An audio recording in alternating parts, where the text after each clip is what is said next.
One Piece. Story was made by Eiichiro Oda. The East Blue Saga, Orangetown. The sun cast its golden rays upon the vast expanse of the tranquil sea, its surface as flat and still as a polished mirror. A gentle breeze whispered through the air, carrying with it the faint cries of seagulls soaring overhead. The pirates, Luffy and Zoro, sailed upon these serene waters in a small boat, their vessel rocking ever so slightly with each undulating wave. As the seagulls darted past them, their wings brushing against the pirates' weathered clothes, Luffy let out a discontented grumble. "I'm so hungry," he complained, his stomach growling like a caged beast. Zoro couldn't help but remark, "It's weird that you have absolutely no navigation skills." Sitting down at the bow of the boat, Luffy turned to face Zoro, a mischievous glint in his eyes. "Why? I've always been just wandering," he asked, his voice devoid of concern. "You're like me too, wandering and capturing wanted pirates for rewards." Zoro, his hand pressed against his face, sighed deeply. "I don't remember me saying that I live completely off of rewards," he confessed wearily. "I was searching for a man, that's why I left to the sea. But now I can't find my way home. I had no choice but to start hunting pirates for a living, just to get a little bit for the living expenses." Luffy gazed at Zoro, his expression unwavering. "Oh, so you're lost," he quipped, a hint of amusement dancing in his voice. Zoro's retort came like a thunderclap. "Shut up! You are the one who's lost!" His outburst subsided into resignation as he continued. "Geez, never heard of pirates who don't know how to navigate. How do you expect to go to the Grand Line like this? You should hurry and find a crewmate who knows how to navigate." Counting his fingers with childlike enthusiasm, Luffy beamed with excitement. "And someone who knows how to cook, and someone for singing, and—" He trailed off, lost in his fantasies. Zoro couldn't help but bark at him. "Idiot! What are you going off on?"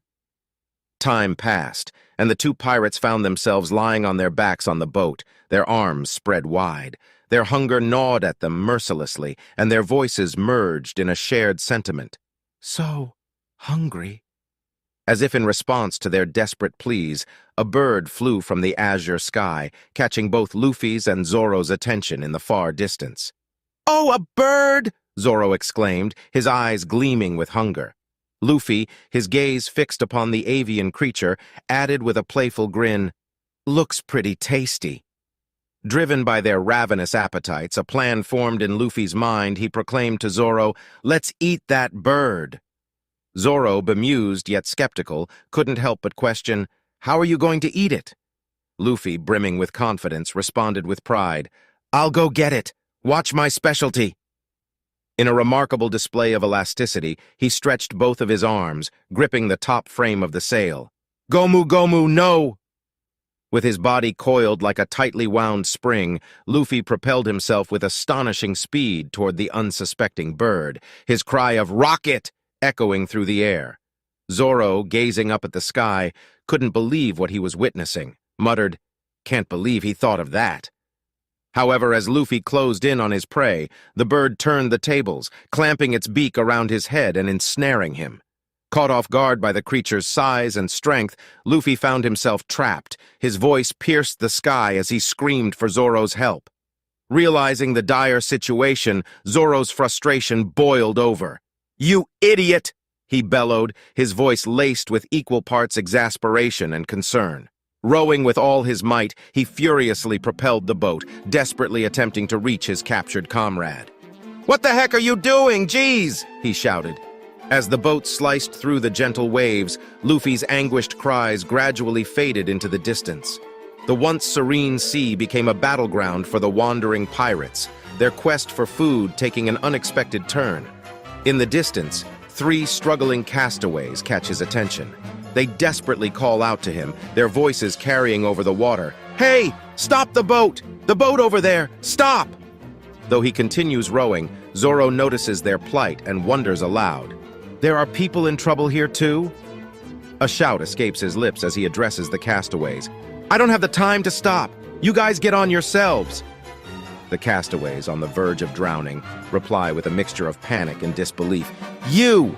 What did you say?" Despite Zoro's unrelenting speed, the three managed to grab onto the boat, gasping for breath. Zoro, impressed by their climbing skills, slows down and remarks, "Huh, your climbing skills aren't bad. Were you trying to run us over?" the castaways exclaimed, still shaken from the depths of the sea. As they catch their breath and recover from their ordeal, they continue, "Thank God! Why is this guy so reckless?" The middle castaway, wearing a black beanie adorned with a skull and crossbones, adding a red nose in the center of the skull, draws his sword hastily and declares, "Hey, stop the boat! This is the pirate Buggy's territory!" Zoro, staring back with intensity, responds sharply, "What?" In a swift moment, Zoro effortlessly pummels the pirates, leaving them bruised, battered, and bleeding from every pore. As they apologize and laugh in their own pain, they exclaim, "We didn't know you were pirate hunter Zoro. We're really sorry." Taking their place, the three pirates row while Zoro watches them carefully. His tone filled with a warning, he instructs them, "You three made me lose track of my friend. Put some back into it. If I don't find my friend, you three are in for it. Oh yeah, why were the three of you drifting in the middle of the ocean?" Quickly conceding, the pirates reply in haste, "Yes, yes, yes, good question, you finally asked." The second pirate chimes in, and the third one follows, "That girl! Yeah, that bad girl!" The first pirate finishes their explanation, "But she's real cute, too!" Amidst the ongoing rowing, the second pirate seizes the opportunity to beat the first one, and the third pirate, choosing his words carefully, adds, "The three of us just finished robbing a ship, and on the way back." In their sailing boat, flying a flag adorned with a skull and crossbones sporting a red nose, the pirates revel in their triumph. They marvel at the treasure chest filled to the brim with gold and riches, gleefully exclaiming, "So much treasure! Who would have thought that such a small ship would carry so much loot?" One of the pirates playfully places a crown on his head, anticipating something grand. "Maybe Buggy will greatly reward us." However, the pirate with the black beanie spots something in the distance and alerts the others. "What's that little boat doing there?" As they approach the mysterious vessel, they discover a slim, young figure with long orange hair slumped against the boat's edge, clutching a chest. The pirate observes, "There's someone fainted at the side of that boat." Intrigued, they draw closer and call out, "Oh, it's a girl? Hey, what's wrong with you? Are you almost dead?" The orange-haired woman, her hair reaching the end of her neck, responds with hazy confusion, "Am I dreaming? I actually found someone in this vast ocean." Trembling, she continues, "I don't know who you guys are, but please, give me a cup of water, please. And if it's convenient, please provide me a small piece of bread. I was in a shipwreck." Worried for her well-being, pointing to the chest, she remarked, "If you want money, I'll give it to you. Please, save me." Seizing the opportunity, they smirk and reply, "Sure, we'll save you, but can we see that treasure chest first?" The woman with a blue-striped shirt and a mischievous smile responds, "Sure, please take whatever you want, but please give me water first." With their eyes fixated on the chest, the pirates arrogantly say, "What's your hurry? Let me take a look at the treasure first. Yeah, we'll save you, don't worry." With laughter in her voice, the woman surprises them, saying, "Since you guys seem to like it so much, I'll give you the boat too as a bonus." As she sails away, leaving the pirates behind, they shout in despair, "That woman took our treasure and our ship!" Their panic intensifies when they open the chest and discover it to be empty. Left stranded, rain begins to pour heavily from dark clouds that race towards them. From a distance, the woman looks back at the sinking ship and remarks, "There's a bit of dark clouds towards the south. Found a cloud approaching. The storm following it." With a smile of satisfaction, she proclaims, "The wind will pick up, and then that boat will sink, and bingo!" while the ship sinks from the intense waves carried by the storm. Proudly, she waves her hand, bidding the sinking pirates farewell. "Bye-bye, I'm taking your treasure." Desperate cries echo from the sinking ship as the pirates scream for help amidst the raging storm. "Damn you! You planned this! Someone help us!" Recalling the events that led them to this dire situation, the pirates recount their tale with anger and frustration. "And that's what happened. Terrible, huh?" Listening intently, Zoro comments earnestly on the trio. "She can predict the weather. This girl must be something special." Lost in thought, he adds, "I wonder if she'd join us." Fueling their rage, the third pirate, consumed by anger, shouts, "If I find her, I'm gonna kill her." The second pirate declares, "First we got to get our look back," while the third one chimes in, "Yeah, if we go back empty-handed, Buggy will—" Interrupting their conversation, Zoro questions them, "Who's Buggy?" Fear seeping into his voice, the second pirate with the black beanie responds, "He's our pirate leader. Haven't you ever heard of Buggy the Clown? He's a dangerous man who ate one of the devil fruits." Zoro, intrigued by the mention of a devil fruit, wonders aloud, "Ate a devil fruit?" The sun hung high in the sky over Orangetown, a picturesque area filled with charming cottage-like houses and quaint shops. The town square boasted a small fountain, its cascading water resembling the graceful spout of a whale. However, an eerie silence enveloped the streets, devoid of any sign of life.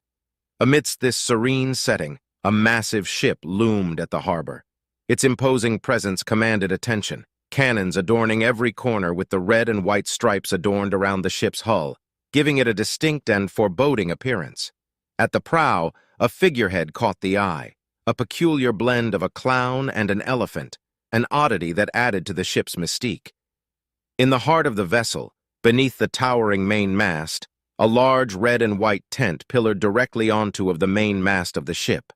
Its colors matched the ship's exterior, and a menacing skull and crossbones with a red nose in the center were emblazoned at the entrance, serving as a chilling warning to all who dared approach. In the midst of this peaceful scene, a woman with vibrant orange hair raced through the narrow streets of Orangetown.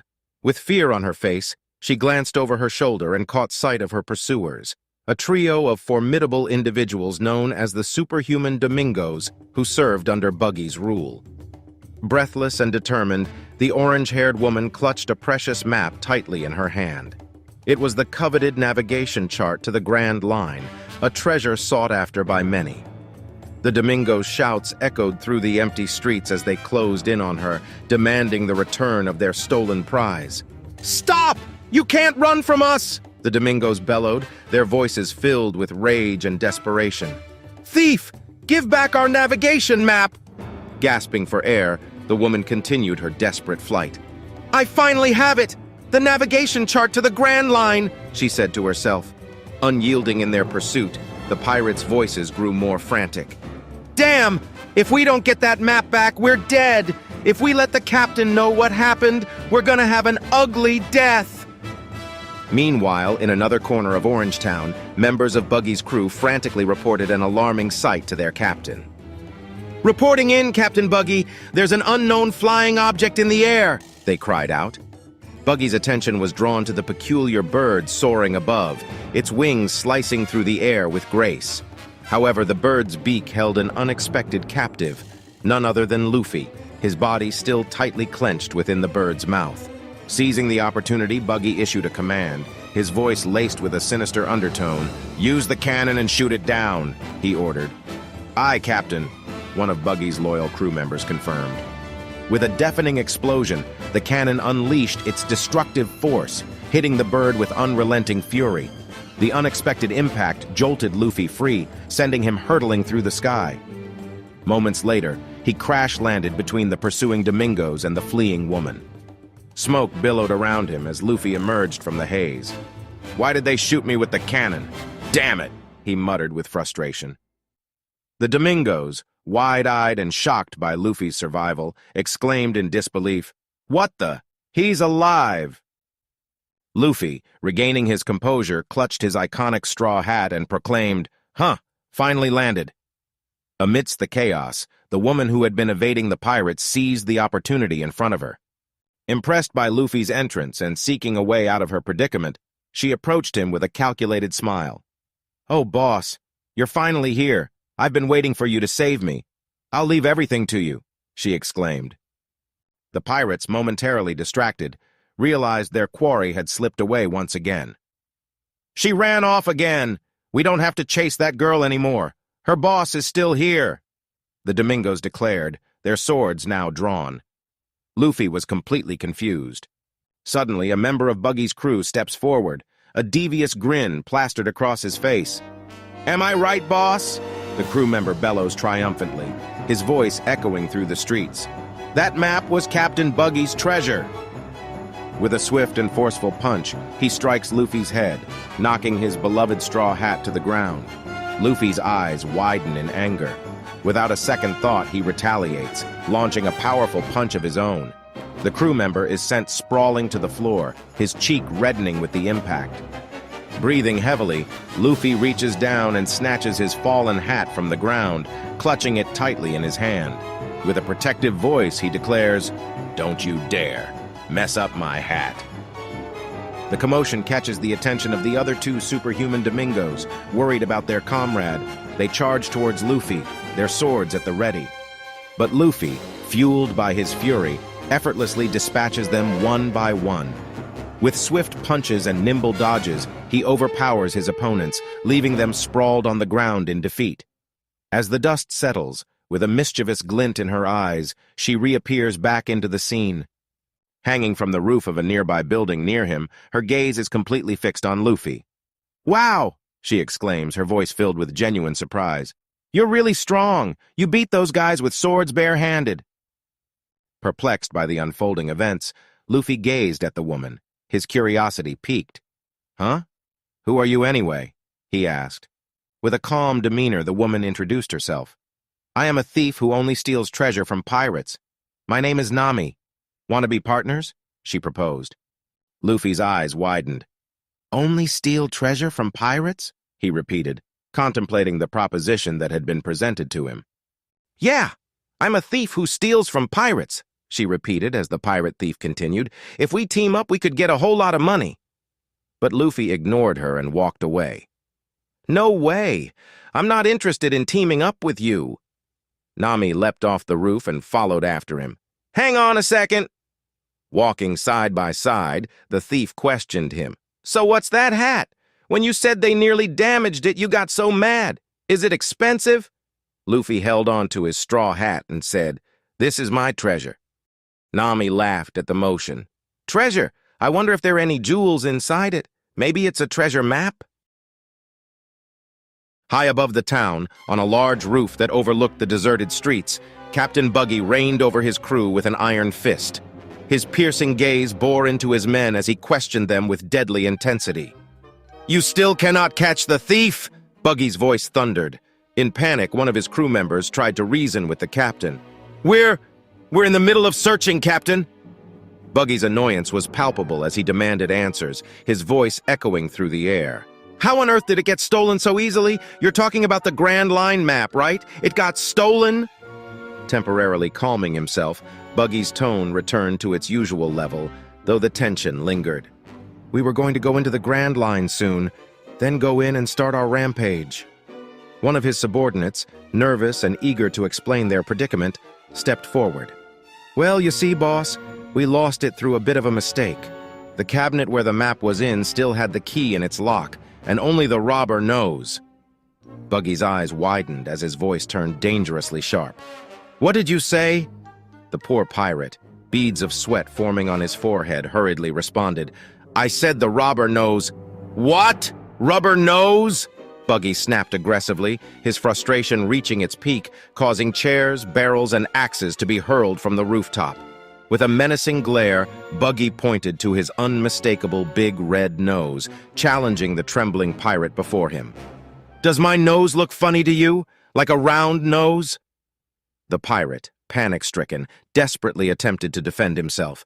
Oh, no, sir! I think you're making a huge mistake!" "Huge, red, and fake?" Buggy flared.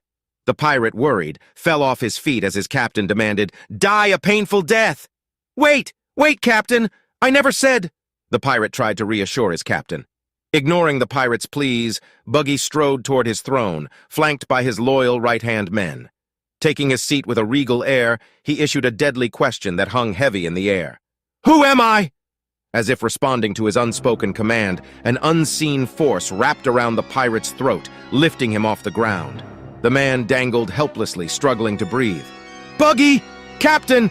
Can't breathe!" His crew, dressed in their eccentric clown attire, watched in awe and horror as Buggy showcased the terrifying power of his devil fruit. "It appeared! The power of the devil fruit!" they murmured in shocked disbelief. Seated upon his throne, Buggy's slim figure exuded an air of authority. His short blue hair stood out against his white and red striped shirt, which was reminiscent of a clown's attire with his unmistakable red nose on his face. With makeup, crossbones were placed on his face formed an X with 2 blue lines near his eyes. His hat displaying his Jolly Roger sat proudly atop his head. The rest of his attire consisted of loose pants, striped socks, and pointy shoes. Completing his ensemble, an orange, fur-lined captain's coat draped over his shoulders. As Buggy settled into his throne, his presence commanded respect and fear from all those who dared to oppose him. "Prepare the cannon!" he demanded. As the chaos unfolded, the pirate tried to reason with Buggy the clown, pleading for his life. "I didn't do anything wrong! Help! Help me!" Buggy coldly commanded his crew to obliterate the hapless pirate. "Blast him to pieces!" he roared with sadistic pleasure. Screams pierced the air as the pirate's life was claimed by the devastating blast of a cannon. Unfazed by the death unfolding before him, Buggy's eyes blazed. "Recover the map, and make sure you take all the village's treasure too!" With an ominous clack of his feet, his men responded without delay, their voices echoing in unison. "Yes, sir, Captain Buggy!" Inside a small house elsewhere in the town, the room was dimly lit, casting long shadows on the walls. Nami, a cunning and confident woman, sat atop a table, her eyes fixed on Luffy. He, on the other hand, seemed carefree, casually perched on a chair nearby with his legs crossed. Curiosity sparked within Nami as she broke the silence. "Oh, so you got separated from your crew. How many people are in your crew?" she asked. Luffy's response was simple, his gaze wandering around the room. "Only one. Is this your house?" His nonchalant manner contrasted with Nami's inquisitive nature. Realizing they were the only ones present, Nami explained the village's predicament. "No, I don't even know whose house this is. Everyone in this village is hiding in a shelter outside of the town. They're trying to avoid conflict with the Buggy pirates." Curious, Luffy questions her. "Is he that scary? That pirate called Nami?" "I am Nami! The pirate is Buggy!" she sharply retorted to defend her name and reputation. She took a breath, composing herself, and continued to enlighten Luffy. "About Buggy.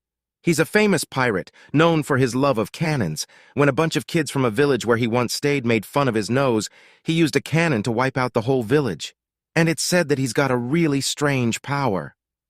Luffy turned around, his eyes narrowing in confusion. "But then why isn't there anyone in this village?" Frustration crept into Nami's voice as she slammed her hand on the table. "I just said they're hiding! What have you been listening to all this time?" Luffy brushed off her outburst, seemingly unfazed. "So, you're stealing from these empty houses?" Indignation surged through Nami as she exclaimed, her voice full of disdain. "That's despicable! Didn't I just tell you I only steal from pirates?" She regained her composure, placing a hand on her head. "Don't even compare me with those common house robbers. It's so tiring talking to you." Luffy laughed, seemingly amused by her fiery personality. "Calm down." Nami let out a weary sigh, her eyes fixed on Luffy. She decided to confide in him, revealing something ambitious. "My goal is to get 100 million berries. Then I'm going to buy a certain village." Luffy's eyes widened in disbelief as he watched her intently. "Buy a village? 100 million berries is a lot, so you have to steal from a lot of pirates." Nami's smirk revealed a mischievous plan as she reached into her pocket. "I've got a plan for that." With a map in her hand, she declared proudly, "Look, this is the Grand Line map I just stole. I'm going to steal some treasure from this Buggy guy, then I'm going to the Grand Line." Her smile grew wider. "Then I'm going to steal from even greater pirates who carry much more treasure. What do you think? Don't you want to team up and earn a bunch? You look strong, I could use your power, and you'll get your share too." Luffy's curiosity piqued as he considered her proposal. By any chance, do you know how to navigate? Nami confirmed it with pride, a glimmer of excitement in her eyes. Yeah, of course I know. Don't look down on me. Navigation skills, well, there aren't a lot of people who know more about it than I do, especially since I love the sea. Luffy's face lit up with enthusiasm. I see. Yeah, that's great. We're also on the way to the Grand Line. Surprised and hopeful, Nami questioned him.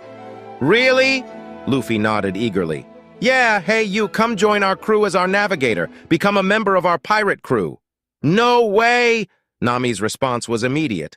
Luffy stood there, puzzled. Nami tried to quickly resolve the situation, avoiding any further discussion. Oh, so you are a pirate. Forget it. We didn't have this conversation. I don't want to team up with you. She pointed at his hat, her voice tinged with suspicion. I get it. So you're going to use that map of yours in your hat to search for treasure.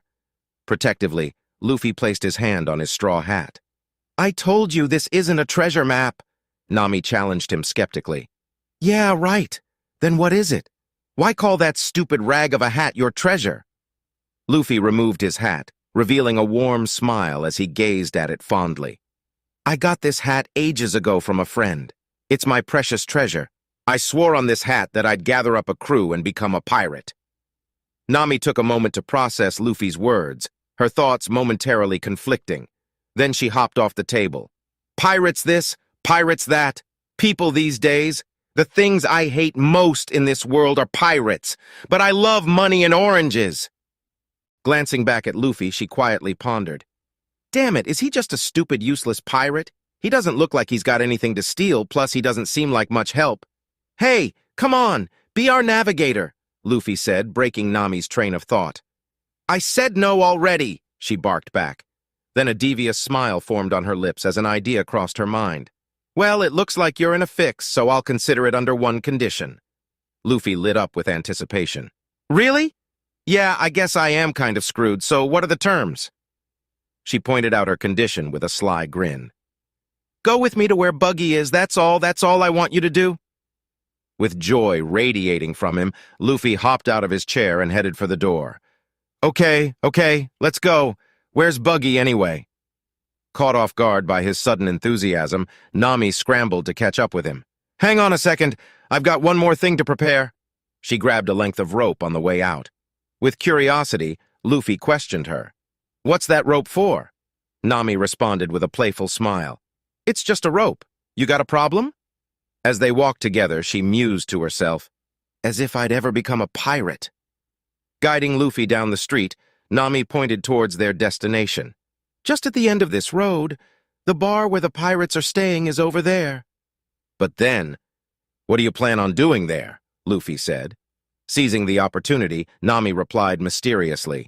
That you will find out, as she swiftly used the rope to tie up Luffy. When we get there, stupid pirate! Panic filled his Luffy's voice as he struggles to get out. Hey, what are you doing? At the rooftop, a tense atmosphere hung in the air as Buggy, the red-nosed captain, unleashed his fury upon his crew. His hasty shouts echoed through the surroundings, berating his men for their failure. What? You lost track of that map, thief! You 3 strong men chased after one thief and ended up like this! Buggy's voice thundered. The superhuman Domingos began to plead for their lives, realizing the gravity of their mistake. We're really sorry, Captain, but there was a really strong guy. He was her boss, and he wore a straw hat. They desperately stammered. Buggy's eyes blazed with fury as he demanded his crew die a flashy death. Their screams filled the rooftop, painting a picture of terror and chaos. Just as the tension reached its peak, a crew member abruptly appeared on the scene, breaking the intense atmosphere. Captain Buggy! The crew member called out, gasping for breath. What? Buggy bellowed, his attention shifting towards the new arrival. With a sense of urgency, the pirate continued, relaying crucial information. The thief we just saw! She returned here herself!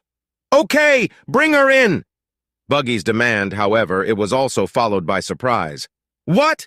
Came here herself? What are you talking about? The pirates, still catching their breath, provided a report. I don't know why, but she's here. Without hesitation, Buggy issued his command once again. Okay, bring her in then. Meanwhile, the superhuman Domingos, eager to make amends, swiftly interjected with an urgent revelation.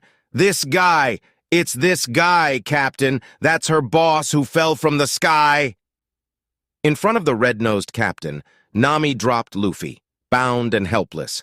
Nami, holding the stolen map in her hand, declared confidently, I captured the thief and brought him back, Captain Buggy the Clown! I will return your map too! Luffy's struggles against the tight ropes only fueled his anger. You tricked me! He growled through gritted teeth. Unfazed by Luffy's outburst, Nami stuck out her tongue with a mischievous smile. Buggy, intrigued by her audacity, questioned her motives.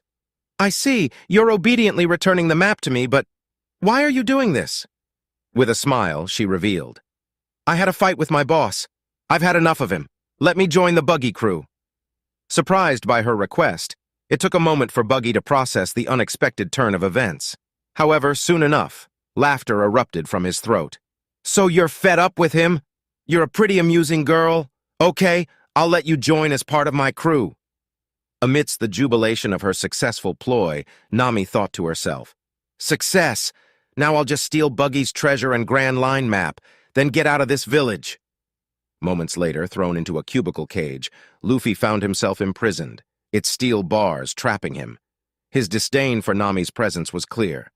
I don't want her in my crew anymore.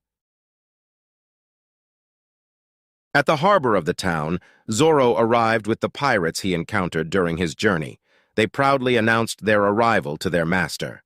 We're here, Master Zoro, the pirates declared, eager to serve their respected swordsman. Zoro observed the surroundings with a sharp gaze, noticing the eerie emptiness of the village.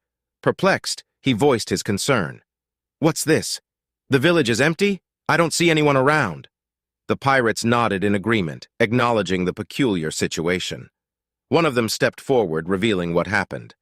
The truth is, we Buggy pirates are here at the moment raiding this village. As the second pirate engaged in a conversation with the third, worry crept into their voices. What do we do? What do we tell Captain Buggy? We came back empty-handed, they pondered. The third pirate, aware of their limited options, responded with a somber tone. We'll just have to tell him the truth.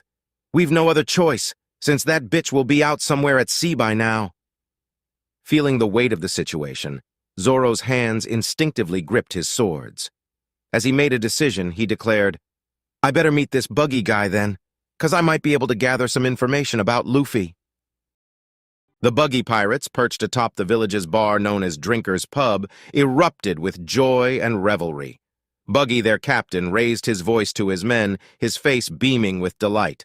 The stolen map of the Grand Line has been recovered, he proclaimed. Furthermore, we've recruited a new crew member. Everything is going our way. Now drink to your heart's content. Then let us fight flashily on the battlefield. Amidst the jubilant celebrations, the pirates showcased their extraordinary acrobatic skills, engaging in mesmerizing displays of dance and knife juggling. They played their instruments with a flair reminiscent of a circus performance as they joyfully drank. Buggy's attention turned to Nami, and he called out to her with mirthful admiration. Nami, are you drinking, you little rascal? Nami, not one to back down, drank several bottles of beer and replied, Yes, Captain, I'm drinking, Captain Buggy. Observing Nami's drinking prowess, another crewmate couldn't resist the challenge and approached her. Newcomer, let's have a drinking contest, he proposed. Confident, Nami accepted the challenge and they continued to engage in a spirited race of drinking. Triumphant, she grinned as her opponent collapsed to the floor in defeat. Victory! She exclaimed.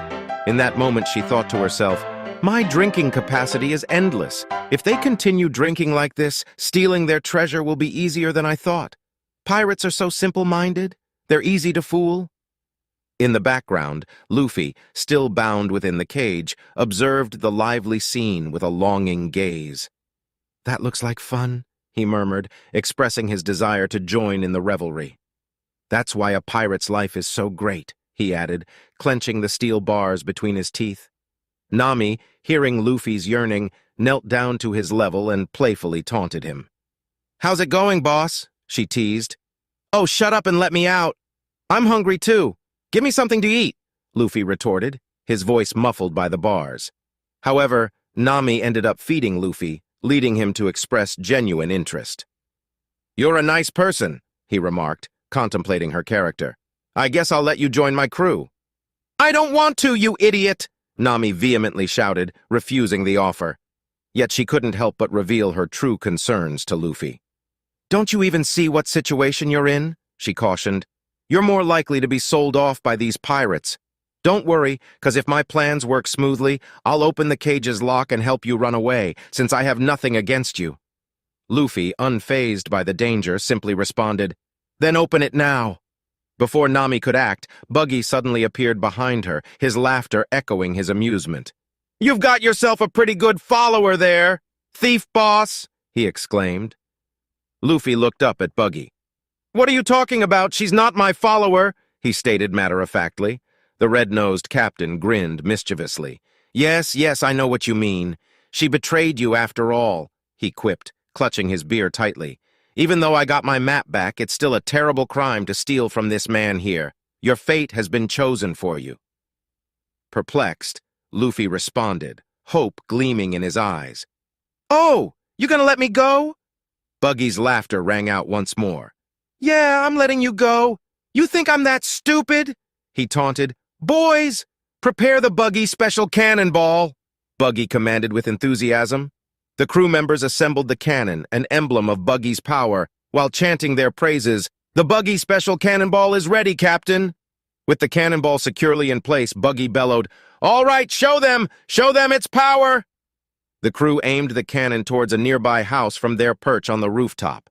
Buggy, with a flourish, unleashed the devastating Buggy Ball, obliterating and reducing the street of two-story buildings into rubble. Nami watched in disbelief. Proudly, Buggy proclaimed, "This power is so great, this thing can wipe out this little village entirely in one shot. This, along with the powers I have gained from the devil fruit, assure my future success in the Grand Line." As the crew moved the cannon in front of Luffy, who remained bound in the cage, Captain Buggy issued his command to Nami. "Now shoot the cannon, Nami, and swear upon this your loyalty and sincerity of the desire to rule the world with me. Get rid of your old boss once and for all." With a serious expression, Luffy fixed his gaze on Nami. Trembling, Nami found herself caught in an agonizing moment. "Kill that guy? Me?" she questioned, grappling with her choices. No, Captain Buggy, I'm just fine. First, sake, let's drink more sake, just forget about him." However, Buggy's grin turned sinister as he demanded, "Kill him!" The pirates in the crowd roared with anticipation, their voices blending with joyous laughter. "Kill him! Just finish him off in one go! Shoot! Shoot! Shoot! Shoot! Shoot! Shoot!" Conflicted, Nami's thoughts raced. Oh dear, why did this have to happen? If I don't shoot this, I'll definitely die. Even though that kid is a pirate. If I just kill him like this, then there's no difference between pirates and me. Luffy continued to stare at her intently as Captain Buggy grew impatient. "Nami, stop spoiling the fun. Just hurry up and light it." In that tense moment, Luffy pointed out, "Your hand is shaking," as Nami's trembling became apparent. For her, the world seemed to stand still. Luffy's words followed, firm and unwavering. "That's what you get, for only being half prepared to mess with pirates." Shivering, Nami questioned, "Prepared? Prepared to take a human life so easily? Is that what it takes to be a pirate?" "No, it's not," Luffy responded, his voice calm and certain. The frustration of the Buggy pirates intensified as they shouted, "Quit stalling!" Luffy's mouth widened into a grin as he offered Nami a piece of wisdom. "You've got to be prepared to risk your own life." "Shoot! Shoot! Shoot!" their pirates thundered, their collective energy building like an impending storm. In the midst of the chaotic scene, Nami stood there before the cannon. She hesitated. Her reluctance did not go unnoticed by one of Buggy's crew, who stepped forward with a lit match in hand. "New kid, stop wasting your time," he sneered with mockery. "Don't you know how to light a fuse?" As the pirate prepared to take control of the situation, without hesitation, she reached beneath her orange skirt and retrieved 3 sticks, tightly strapped to her leg. "You just have to put the fire against the cannon fuse and light it." The pirate trailed off, and with a seamless motion, Nami swiftly connected the 3 sticks, forming a solid staff. With a powerful swing, she struck the pirate across the head, sending him crashing to the ground. Shockwaves of silence reverberated through the onlooking crowd. "Damn! I shouldn't have—" Nami's thoughts raced. Buggy, the pirate captain with a patchwork face and a vibrant red nose, bellowed in fury at Nami. "Nami, you idiot! What the hell do you think you're doing? I gave you the honor of lighting the cannon fuse to welcome you into my crew." Luffy, with his straw hat, interjected with surprising composure. "What, you're saving me now?" Nami's voice dripped with frustration as she retorted, "Don't be stupid. I only did that without thinking. I did it because I don't even want to pretend to be one of these disgusting, hideous pirates. Pirates stole the life of someone who was precious to me. I hate pirates more than anything." Luffy's expression softened as he considered her response. "So that's why you don't like pirates?" Just as he was about to voice his thoughts, a sudden realization washed over him. "The fuse is burning! Crap!" Luffy panicked. In a desperate attempt to free himself, he sank his teeth into the iron bars of the cage that trapped him. "I'm gonna die!" As the lighted fuse inched closer to the cannon, Buggy's fury boiled over. "You tried to make a fool of me, you little bitch! Give her a flashy death!" Nami's gaze snapped to the sizzling fuse, her heart pounding with a mix of fear and determination. But before she could react, the swarm of Buggy's men lunged towards her, blades glinting in the harsh sunlight. "Die a flashy death!" Meanwhile, Luffy thrashed against his bindings, his voice strained with urgency. "Shit! I'm gonna be blown up!" Nami's staff whirled through the air, aimed at her attackers. However, the nimble pirates easily evaded her strikes, taunting her with their acrobatic prowess. "Missed us!" they jeered. "I can't die this way!" Luffy beckoned, trying to bite off the iron bars. In the midst of the chaos, Nami made a split-second decision. She abandoned her defensive stance, ignoring the incoming assaults, and reached out her arms, grabbing the fuse, burning the tissue of her skin. With a surge of pain, she quelled the flame, preventing it from entering the cannon, but danger still lurked behind her. Luffy's warning reached her ears just in time, and she pivoted to face her assailants. Before they could strike, a figure emerged from the shadows, swift and deadly. It was Zoro. He intercepted the attackers, his blades cutting through the air with precise and swift movements. The Buggy pirates stood no chance as they face-palmed against the sheath of his swords, Luffy's voice filled with relief and joy as he called out, "Zoro!" Nami, her hands still singed from the burning fuse, couldn't help but feel a mix of gratitude and bewilderment as she looked back. "Did you get hurt?" Zoro asked her. I'm okay," she replied, her voice wavering slightly. Luffy's exuberance overflowed as he continued, "Yes, thank goodness. You actually found this place. Get me out of this thing, quick!" With the hilt of his sword resting casually against his shoulder, Zoro took a moment to reflect on the chaotic events that had unfolded. "You! Is this your idea of fun? You got caught by a bird and got carried away, and now when I finally find you, you're in a cage? Stupid." The murmurs of Buggy's men intrigued the air. "Hey, that guy! Zoro? Did he just call him Zoro? The pirate hunter Zoro? Why the hell is he talking with a thief?" they wondered aloud. Nami's mind raced, connecting the dots from Luffy's earlier words. "The crew member that guy was talking about, pirate hunter Zoro? What's going on here?" Buggy, his arms crossed over his chest, approached Zoro with a sinister smile. "You're definitely Zoro. Are you aiming for my head?" he taunted. Zoro's voice held a calm resolve as he replied, "Nope, not interested. I've stopped hunting pirates." Buggy's daggers spun in his hands, his smirk growing wider. "But I'm interested.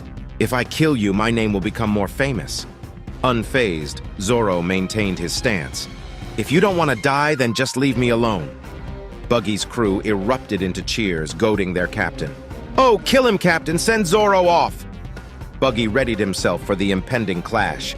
"If you don't show your true skills now, you'll soon be covered in blood!" Zoro, gripping a sword between his teeth. "Fine, if that's what you want."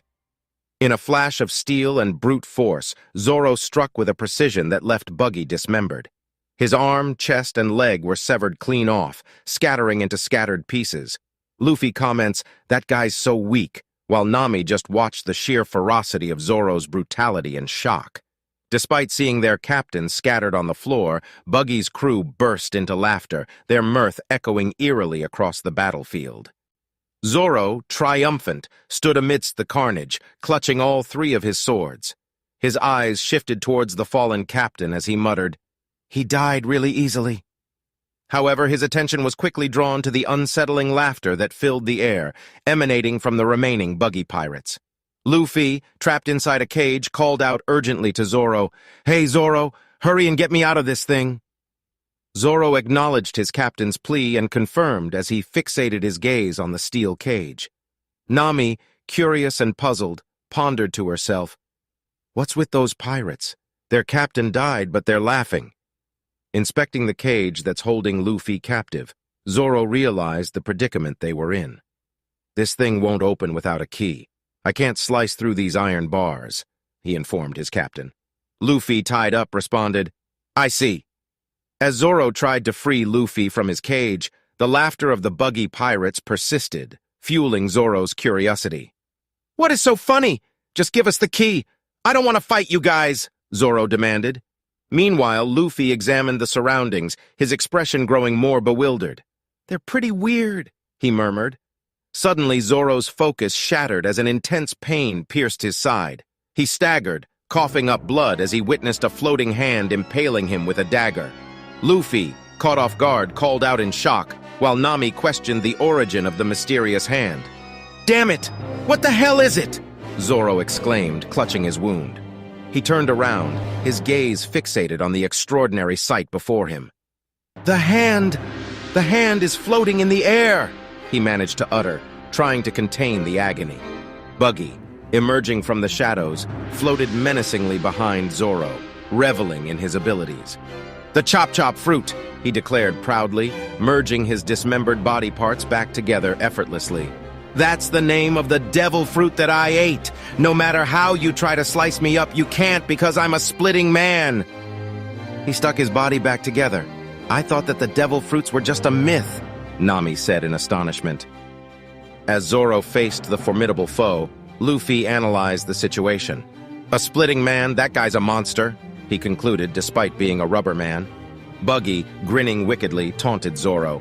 "I see I've missed your vital body parts, Roronoa Zoro, but it's still a pretty serious injury. Victory is mine." Zoro, wounded and regretful, thought to himself, "I actually knew that guy had eaten some kind of devil fruit. I was careless. He's winning for sure now. Damn it, I came to save Luffy, but look at me now." Gasping for breath, he struggled to maintain his composure. The Buggy pirates cheered their captain with sadistic glee. "The captain's so cool! Go kill him off! Send them away!" they jeered.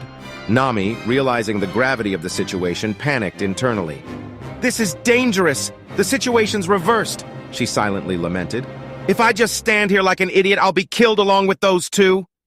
With a defiant shout, Luffy erupted his statement. "Stabbing from the back, that's dirty, you big nose!" Buggy and his crew were taken aback, shocked by Luffy's unexpected outburst. "That idiot! He could have said anything but that!" Nami told him. In a fit of rage, Buggy launched his hand once again, aiming to strike Luffy, shouting, "Who are you calling a big nose?" The knife purged through the air as it flew directly at the encaged prisoner, landing its mark. However, Luffy reacted swiftly, clenching it between his teeth. With a resounding snap, he broke the blade in half, proclaiming loudly, "I swear I'm gonna take you down!" Buggy, amused by Luffy's declaration, chuckled and taunted him. "Take me down?" His crew joined in with laughter. "You're gonna take me down? You're hilarious! You three are gonna die right now on the spot!" Nami, overwhelmed by the unfolding events, voiced her despondency. "Everything's finished. We're dead." Zoro, wounded but resolute, fought to maintain his focus amidst the chaos. Meanwhile, Luffy's laughter resonated through the air. "I'm not gonna die!" he exclaimed with unwavering conviction. Buggy, unable to comprehend Luffy's audacity, extended his arms wide and boasted proudly, "And just exactly how do you plan to take me down in this situation? Boys, laugh at him." Luffy, undeterred, shouted urgently, "Run away, Zoro!" Zoro questioned Luffy's command, unsure of his intentions. Bewildered, Nami retorted, "Hey, your friend came to rescue you, but you're telling him to run away? What about you?"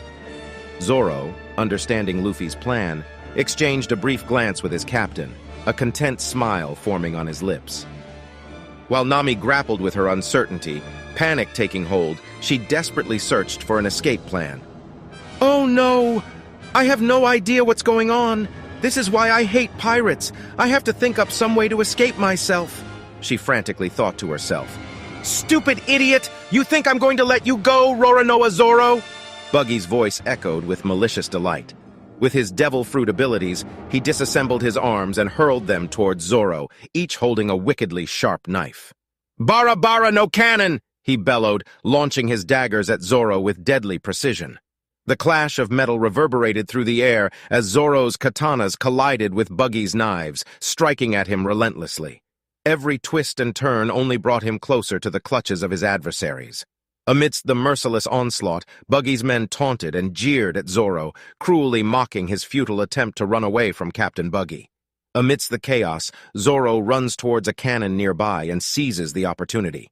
With a firm grip on its base, he swiftly turns it completely opposite to where it was facing, pointing it directly at Buggy and his crew. "I don't believe it!" Nami exclaimed in disbelief. The Buggy pirates shrieked in panic, scrambling to escape the imminent danger lurking in the cannon's ominous gaze. "The cannon's pointing this way! That thing still has a Buggy special cannonball in it!" Buggy and his men urgently cried out in fear. Luffy watched the turn of events with wide-eyed awe. Zoro seized the opportunity, urging Nami to ignite the fuse. As she complied, Buggy's voice pierced through the mayhem, his desperate plea reverberating in the air. "Stop it!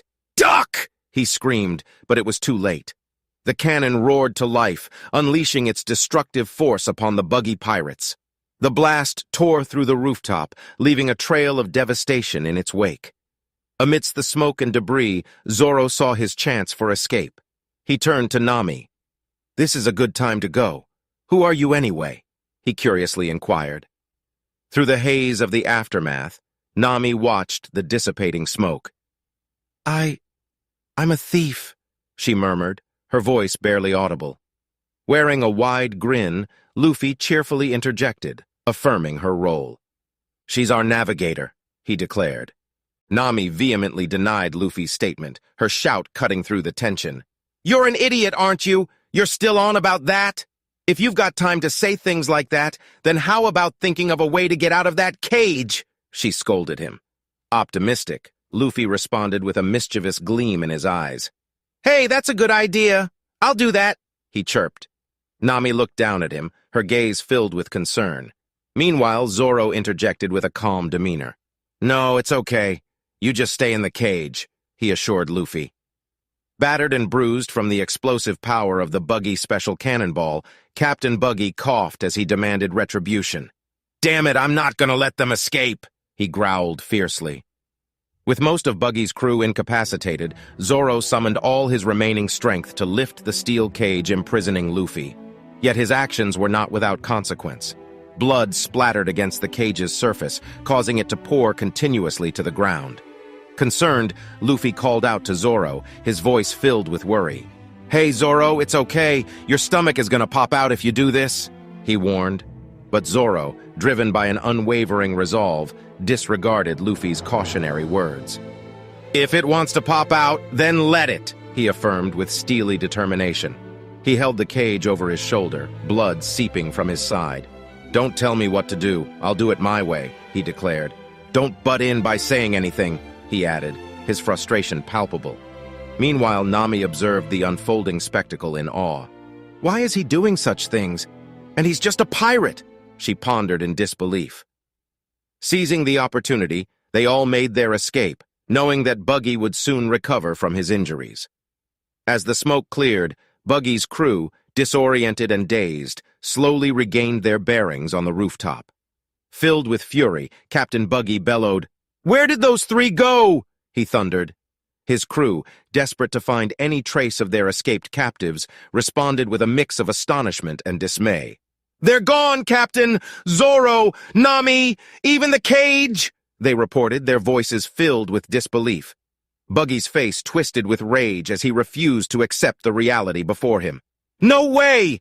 That cage took 5 people to drag it up here!" he raged.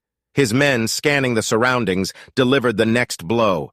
"Crap, it's been stolen!" they shouted in dismay. Buggy, his fury reaching its peak, demanded answers. "What has?" he roared. They revealed in haste. "The cage's key, it's gone," they confessed. Meanwhile, Zoro and Luffy had found refuge on another distant rooftop, far removed from the reach of Buggy and his men. As Zoro released the cage onto the rooftop surface, he panted heavily, his hand tightly clasping the stab wound that continued to bleed profusely. Anger welled up within Luffy as he shook the unyielding steel structure. "Damn it, open, you stupid cage! Open!" he said with frustration. Resting momentarily, Zoro spoke to Luffy silently. "We're in a dangerous situation here, but what's been started must be finished, I suppose," he remarked with weary acceptance. Nearby, the Buggy pirates scoured the area, desperately searching for any trace of their escaped prisoners. Their voices carried through the air as they called out in a frenzied search. "The first floor of the pub! Not there! The village street! Can't see them!" they shouted, their frantic cries echoing through the surrounding buildings. Buggy, consumed by fury and a thirst for revenge, rose to his feet. "Those impudent fools! They dare to steal and toy with me, huh? Who am I?" he roared. His crew, knowing their captain's wrath all too well, responded in unison. "The pirate Buggy the Clown, Captain," they affirmed, their voices trembling with fear. "That's correct," Buggy affirmed, intensifying his rage. "I can see quite well that these are no ordinary thieves.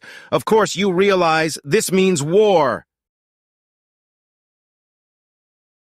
With his crew assembled, Buggy stood tall and proud in front of them. His face contorted into a wicked grin as his voice boomed across the rooftop. "We're the Buggy crew. Under our flag, we're known for our flashy raids all over the world," Buggy proclaimed with confidence. "Would it do to be looked down upon by 3 common thieves?" His crew, a motley assortment of clown pirates, cheered in unison. "No, it would not," they exclaimed, their voices filled with fervor. However, their captain's excitement seemed to drown out their words. "I can't hear you again," Buggy demanded. "No, it would not," his crew shouted back, their voices growing louder. "Shut up," Buggy retorted, his tone playful yet commanding. "We have to teach those people just how scary it is to make a whole pirate crew their enemy. Okay, let the beast show begin." In the background, the pirate crew erupted in cheers, their excitement reaching a crescendo. As the dust settled, the first mate, Moji, made his grand entrance, riding a lion with a magnificent pink mane. Buggy's excitement reached new heights. "It's the first mate, Moji!" the Buggy pirates cheered. Moji, the skilled beast tamer, approached his captain with confidence. "Did you call me Captain Buggy?" Moji asked. The Buggy pirates, reveling in the moment, responded with glee. "It's first mate Moji's beast show!" Moji, donning a flawless white fur vest and sporting snowy white hair akin to a cuddly teddy bear, questionably asked his captain, "May I be entrusted with the honor of claiming Roronoa Zoro's head?" Buggy replied with a dismissive smile, "Do whatever you want." Elsewhere, far away from the bustling pub, Zoro trudges forward, carrying Luffy in a cage as he shares with him, "We're now quite far away from the pub. They won't be able to catch up with us anytime soon. We've escaped for now, but this cage is starting to annoy me." Luffy, not to let the cage hinder his fighting spirit, tries to gnaw at the iron bars. "Yeah, if this thing doesn't open, I won't be able to fight all those bad guys if they come." Suddenly, Zoro's strength abandons him, and he collapses to the ground in utter exhaustion. Gasping for breath, he whispers, "This is it. I don't have enough blood. I can't walk any longer." As Zoro lies on the ground, a peculiar sight catches his attention. A white dog sits before them, its tongue playfully sticking out. Zoro sits up, intrigued, and questions, "What's with this dog?" Luffy's curiosity also catches on as he exclaims, "Dog? Hey, it is a dog." Zoro, resting against a post, looks at Luffy while he remarks, "What is this? Is this really a dog? Hey, look, Zoro, the dog isn't moving at all." All the while, the dog wags its tail. Struggling to catch his breath, Zoro dismisses the oddity, saying, "Whatever. What the dog does is up to the dog. Right now, you've got to think of a way to get out of that cage." "I wonder if it's dead," Luffy ponders aloud as he pokes his fingers at the white dog's eyes. Unbeknownst to him, his actions provoke the dog, and it swiftly clamps its jaws onto Luffy's head. A fierce exchange of blows ensues between Luffy and the dog, their voices intertwining in a chaotic symphony. "You stupid dog! What the hell do you think you're doing?" he continued as the dog aggressively barked against him. Zoro bellows in frustration. "You idiot! Do you even know the seriousness of the situation here?" After a brief but intense struggle, both pirates find themselves exhausted, lying on their backs. In a tired state, Luffy mutters, "Stupid dog," while Zoro contemplates his dwindling strength, murmuring, "Damn it, I don't have enough blood." Just as Luffy and Zoro are catching their breaths, Nami appears on the scene, her face etched with worry. She admonishes them, "You two, what on earth are you doing? If you just lie around here in the middle of the street, Buggy will definitely find you." Both pirates look up at her, and Luffy greets her enthusiastically. "Hey, navigator!" "Says who?" Nami contests with a raised voice. In a calmer tone, the thief explains, "I just came to repay my debt to you because you saved my life back there." Perplexed, Luffy questions her, "Repay?" Nami then throws a key to the cage in front of Luffy. Overjoyed, Luffy exclaims, "The key! You stole the cage key!" She regretfully sighs. "Yeah, even though I thought it was a really dumb thing to do, and because of that I couldn't steal any maps or treasure." Luffy happily shakes the cage, declaring, "Yes! I was wondering how I could get out of this thing."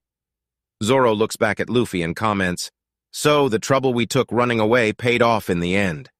But before Luffy can grab the key, the mischievous dog snatches it and swallows it in a swift motion. A stunned silence envelops the air as everyone processes what just happened. Filled with anger, Luffy attempts to strangle the dog, shouting, "You stupid dog! Spit it out! That thing you just swallowed isn't food, damn it!" The dog barks defiantly, refusing to give in. Amidst the chaos, an elderly man with bundled gray hair enters the scene, donning a clumsy set of heavy brown leather armor. With an air of authority, he demands, "You people, don't do anything to Shushu." Perplexed, Luffy's stretched head asks, "Shushu?" Resting against a nearby post, Zoro queries, "Who are you, mister?" Wearing glasses and exuding wisdom, the old man replies, "I'm the village's leader, or in other words, the mayor. His name is Boodle." As Nami and the mayor return from his house, Luffy asks, "How's Zoro?" The mayor responds evidently, "I let him sleep at my house since it's just next door. Even though I told him that there's a doctor at the shelter, he won't listen and says that it'll get better after sleeping, even though it's an enormous injury." Curious, Luffy inquires about the dog. "Is this dog's name Shushu?" The mayor confirms, and Luffy presses further. "What is he doing?" Boodle empties a bag of dog food into a silver bowl, placed it in front of the dog, while Shushu promptly devours it. The mayor explains, "He's guarding this store. I just came to give him some food." Nami, observing the surroundings, adds, "You're right. Now that I'm looking carefully, it's a store." She peers behind Shushu and realizes, "I see, it's a pet food store." The mayor reflects, smoking on his pipe. "The owner of this place was my friend, and 10 years ago, he opened this store with Shushu. The precious store is filled with cherished memories for the two. Although I like it too." He recounts a memory of his dear friend filled with nostalgia. "Listen, when I'm not here, you're the owner. Don't eat our stock." The storekeeper laughed, patting Shushu's head as the white dog barked in response. The mayor of the town sits down at the entrance of the pet store, his eyes fixed on the contented dog devouring its food. He examines the wounds on the white dog and asserts, "Look at these wounds. They're definitely from fighting with those pirates and protecting this store." Nami, intrigued but skeptical, questions the mayor. But then, no matter how precious it is, how can someone make a dog guard a store with pirates as the enemy? The store owner is with the other people at the shelter, right? Smoking on his pipe, the mayor takes a moment as his eyes gleam through the smoke. Boodle speaks up, "No, he's already gone to the next world because of a sickness. 3 months ago, he was hospitalized." Boodle remembers the unfortunate event. The storekeeper, while packing his suitcase, prepares to leave the building. As he steps outside, he finds his loyal dog standing in front of the pet store. The storekeeper entrusted Shushu a task. "While I'm in the hospital, you look after the store, Shushu," he had told the faithful dog. Nami, contemplating the situation as she comments, "Could it be that the dog's been here since then, just waiting for his owner to return?" Boodle, puffing out a whiff of smoke, responds with insight. "That's what everyone says. But I see it in a different way. Since Shushu's an intelligent dog, he knows that his owner's already passed away." Luffy watches the dog intently. Nami's curiosity persists as she questions further. "Then why still guard the store?" The mayor, taking another drag from his pipe, explains, "Obviously, this store is a treasure to Shushu. He loved his owner so much, and since this is the only property left by the owner, I think he'll continue to guard this store." Puffing out smoke, he adds, "It's an unendurable thing. I tried to take him into the shelter a few times, but he won't take a step away from this place. He'd stay here even if he starves to death." Nami smiles warmly as she watches the dog finish its meal. Suddenly, a bellowing roar echoes through the air. Richie the lion, known for his menacing presence, emanates a sense of dread. Nami and Boodle look at each other, their faces filled with disbelief and panic. Nami shivers as she exclaims, What is that roaring noise?" The mayor, confirming their fears, urgently warns, "It's him! The beast tamer Moji! Run away!" Boodle and Nami take off in haste, leaving Shushu and Luffy behind. Luffy, still confined in his cage, addresses the dog. "Now something's coming up. Give me the key, you little thing." Shushu, standing guard, looks at him and barked in response. Moji and Richie, the fearsome duo, arrive on the scene. Moji, seated atop Richie's back, confidently announces his presence. "Well, I found one guy. I'm Buggy's pirate crew member, the beast tamer, Moji." The lion growls menacingly, fixating its gaze on its prey. He continued, "So the people you were with just ditched? Poor thing, and you tried so hard to run away? Captain Buggy is pretty mad. You guys have committed a pretty serious crime." Luffy provokes him. "What's that weird hood you're wearing?" mocking Moji's peculiar white hairstyle. Infuriated, Moji replies angrily, "You idiot, watch what you're saying. This is my hair," he points out. However, Luffy pressed against him. "That just makes it even weirder." The beast tamer demands, "Shut up! Don't think you're safe just because you're in the cage. You don't seem to know how scary I can be." Hidden behind a nearby house, Nami and the mayor watch the scene unfold, their worry evident. Boodle remarks, He's taunting Moji, that idiot." Moji then points towards Shushu, issuing a challenge. "I'm telling you, there is no animal in this world that won't obey me. That includes that dog over there." Confidently, he walks up to the dog and commands it to shake its paw, but Shushu bites his hand instead. Unfazed by the dog's resistance, Moji hops back onto Richie and belittles Luffy. "You're just a nameless common thief." Luffy retorts simply, "You gave up on the dog?" Both Moji and the lion fix their gaze on Luffy, exuding a menacing aura. The beast tamer declares, "I have no reason not to kill you." He interrogates him, "Tell me where Roronoa Zoro is." Gritting his teeth, Luffy defiantly denies him, "I don't want to." With a beckoning call, Moji commands his beast, "Kill him, Richie!" The lion lunges at the iron cage, tearing it apart with its powerful jaws. Nami, taken aback, exclaims in surprise, "The steel cage!" The mayor, realizing the danger, mutters, "Crap, that kid's gonna die." The lion's forceful attack sets Luffy free from the cage for a brief moment. However, it sent him flying into a nearby house, demolishing it in the process. Unfazed, the beast tamer comments, "That was instantaneous. He talks back to me and that's what he gets." He then focuses his attention on Richie, instructing him, "Okay, Richie, let's go find Roronoa Zoro, because if I kill him, I'll earn an even better reputation." The lion growls aggressively, while Moji notices a familiar scent. "What's up? Look at that. It's a pet store. Goodness, Richie. Hurry up and finish your meal." Shushu holds his ground, bravely guarding the pet store, growling back head-on against the formidable lion's gaze as they approach the pet store. Luffy, with his straw hat, sitting up amidst the rubble, expresses his surprise. "What a shock. I ended up all the way here on the other side." With determination, he proclaims, "But now I'm out of that stuffy cage. After I get rid of those people, I'm going to make Nami the thief my navigator." The aftermath of the attack left Luffy standing, seemingly unharmed. The mayor, astonished by his resilience, couldn't help but express his disbelief. "Wow! How are you still alive, kid?" he exclaimed with awe. Nami, still grappling with shock, chimed in, echoing the mayor's sentiment. "Yeah, how in the world are you alive?" she questioned. Perplexed by their reaction, Luffy responded calmly. "Is that a bad thing?" he asked, trying to make sense of their astonishment. Nami gestured towards the demolished house nearby. "You were blasted clear through an entire house and don't have a scratch on you. It's freakish," she exclaimed. Nonchalantly, Luffy placed his hand on his hat, shrugging off the extraordinary feat.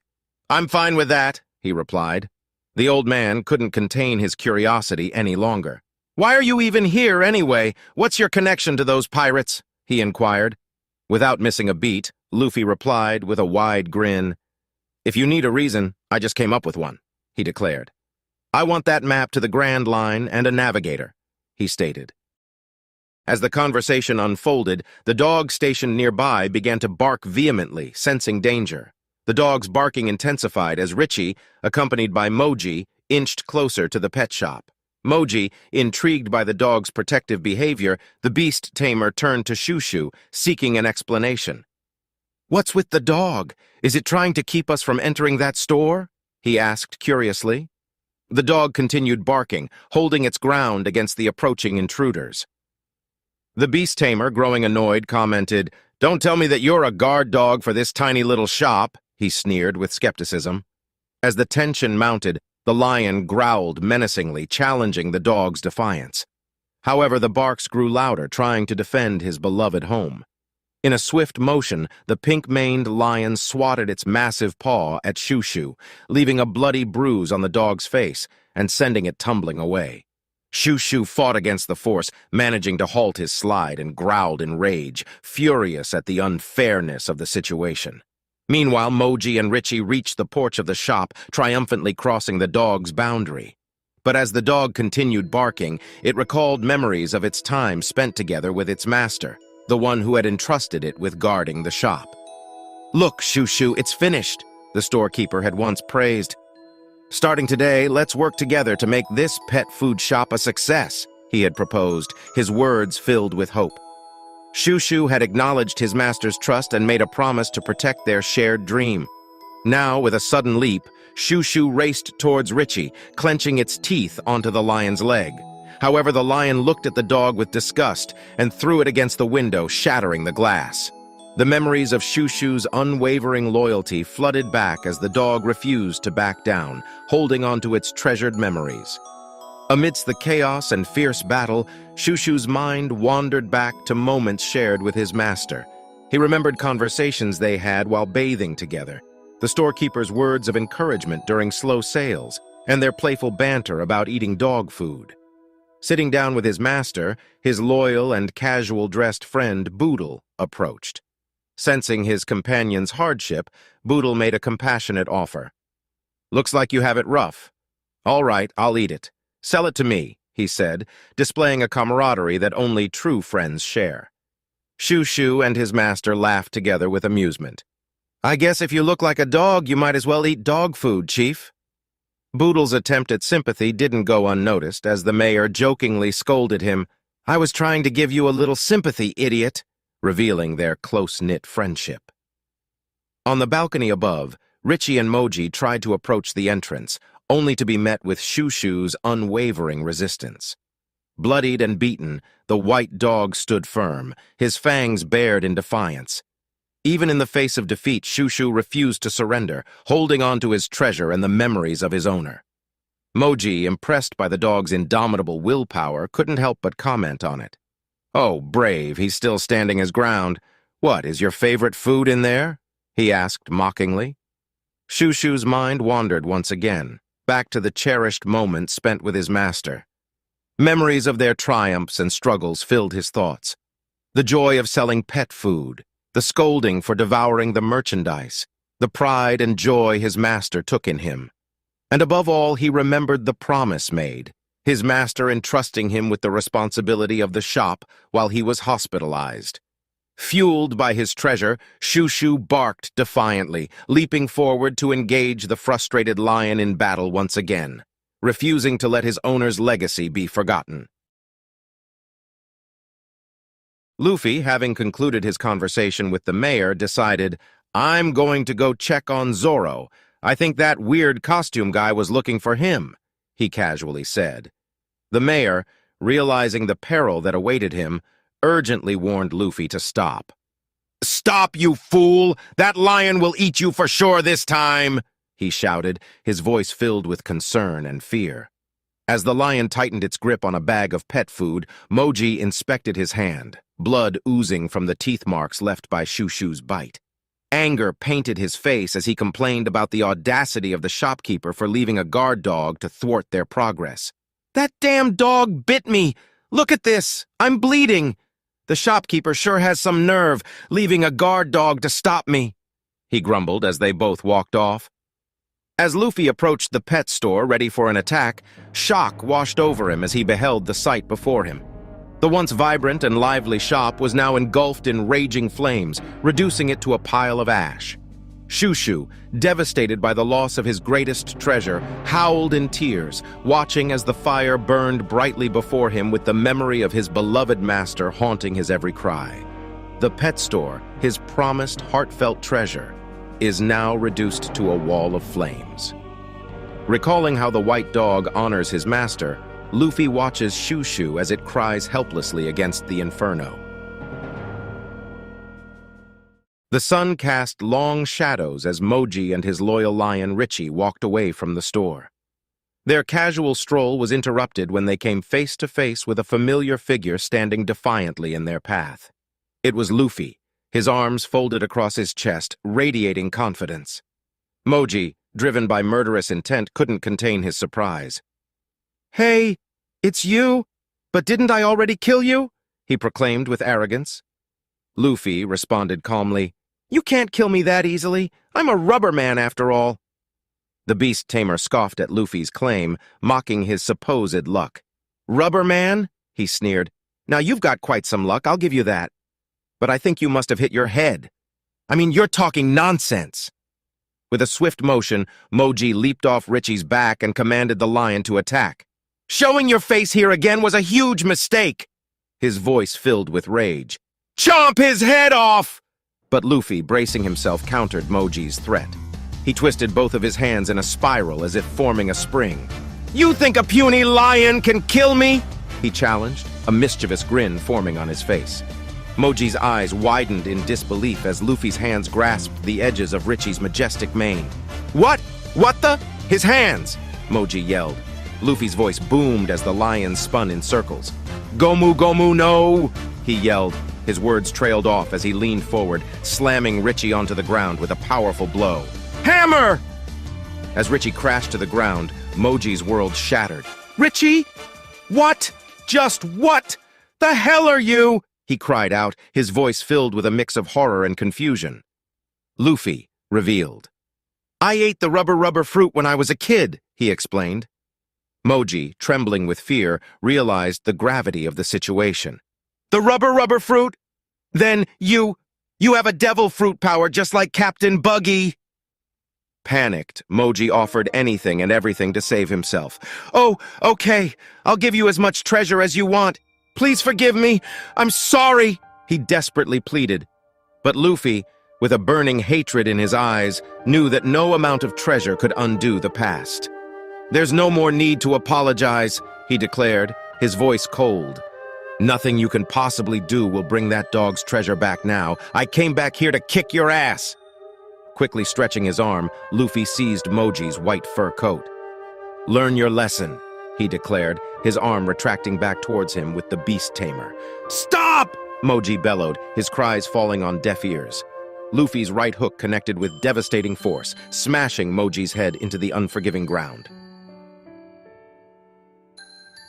The pet store lay in ruins, consumed by a pile of ash. As the smoke billowed into the sky, Shushu, the dog who had once called it home, watched in sorrow and despair. Nami, accompanied by the mayor, stood in silence, her face contorted with disgust. "They're all the same, Pirates are all the same. They just take everything people hold dear, she spat out. Luffy, entering the scene, caught the brunt of Nami's animosity. I see you're alive, pirate. I was certain you would be eaten by that lion, she sneered.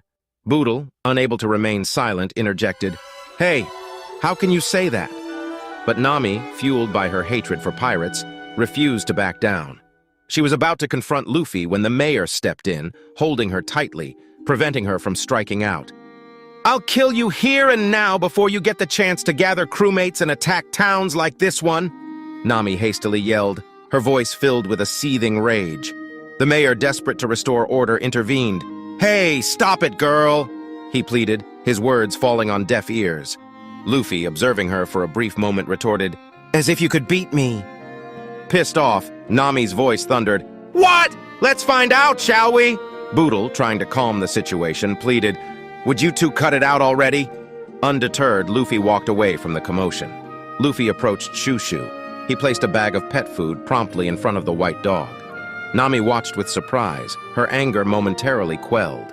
Luffy sat down, crossing his legs, engaging in a heartfelt exchange with the dog. This was the only thing left. He ate all the rest, Luffy said. Nami, observing the scene, felt a flicker of confusion. He went to fight that lion, just for the dog, she thought to herself. Luffy, his voice filled with warmth, praised Shushu's bravery. You did good! You put up quite a fight, he exclaimed, his words conveying genuine respect. Shushu grabbed his food as he left his post and walked off. The dog glanced back at Luffy, barking its gratitude for the Straw Hat Boy's deeds. Luffy, with a smile on his face, reassured the dog, Yeah, good luck to you too.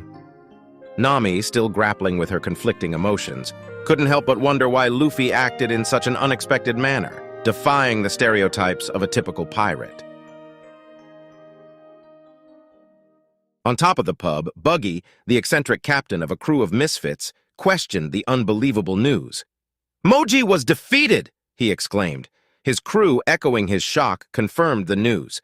Yes, Captain, they responded in unison. Buggy's laughter erupted, a cacophony of madness and triumph. Prepare all the remaining special Buggy balls, he commanded, his voice a mix of excitement and malice. This joke is over. We're gonna blow this town to smithereens. I'll wipe it clear off the map. The air was thick with tension as Buggy's right-hand man, Moji, struggled to catch his breath on the cold, hard floor. Richie, knocked out, laid next to him. So, you have returned, First Mate Moji, Buggy sneered. Moji, gasping for air, managed to mutter a feeble apology. I'm very sorry, Captain Buggy. Deep down, Moji knew he had to reveal the truth, despite the consequences. I've got to tell him that guy's a rubber man, he thought to himself as his mind raced. Buggy's voice pierced the tense silence, his rage barely containing itself. What?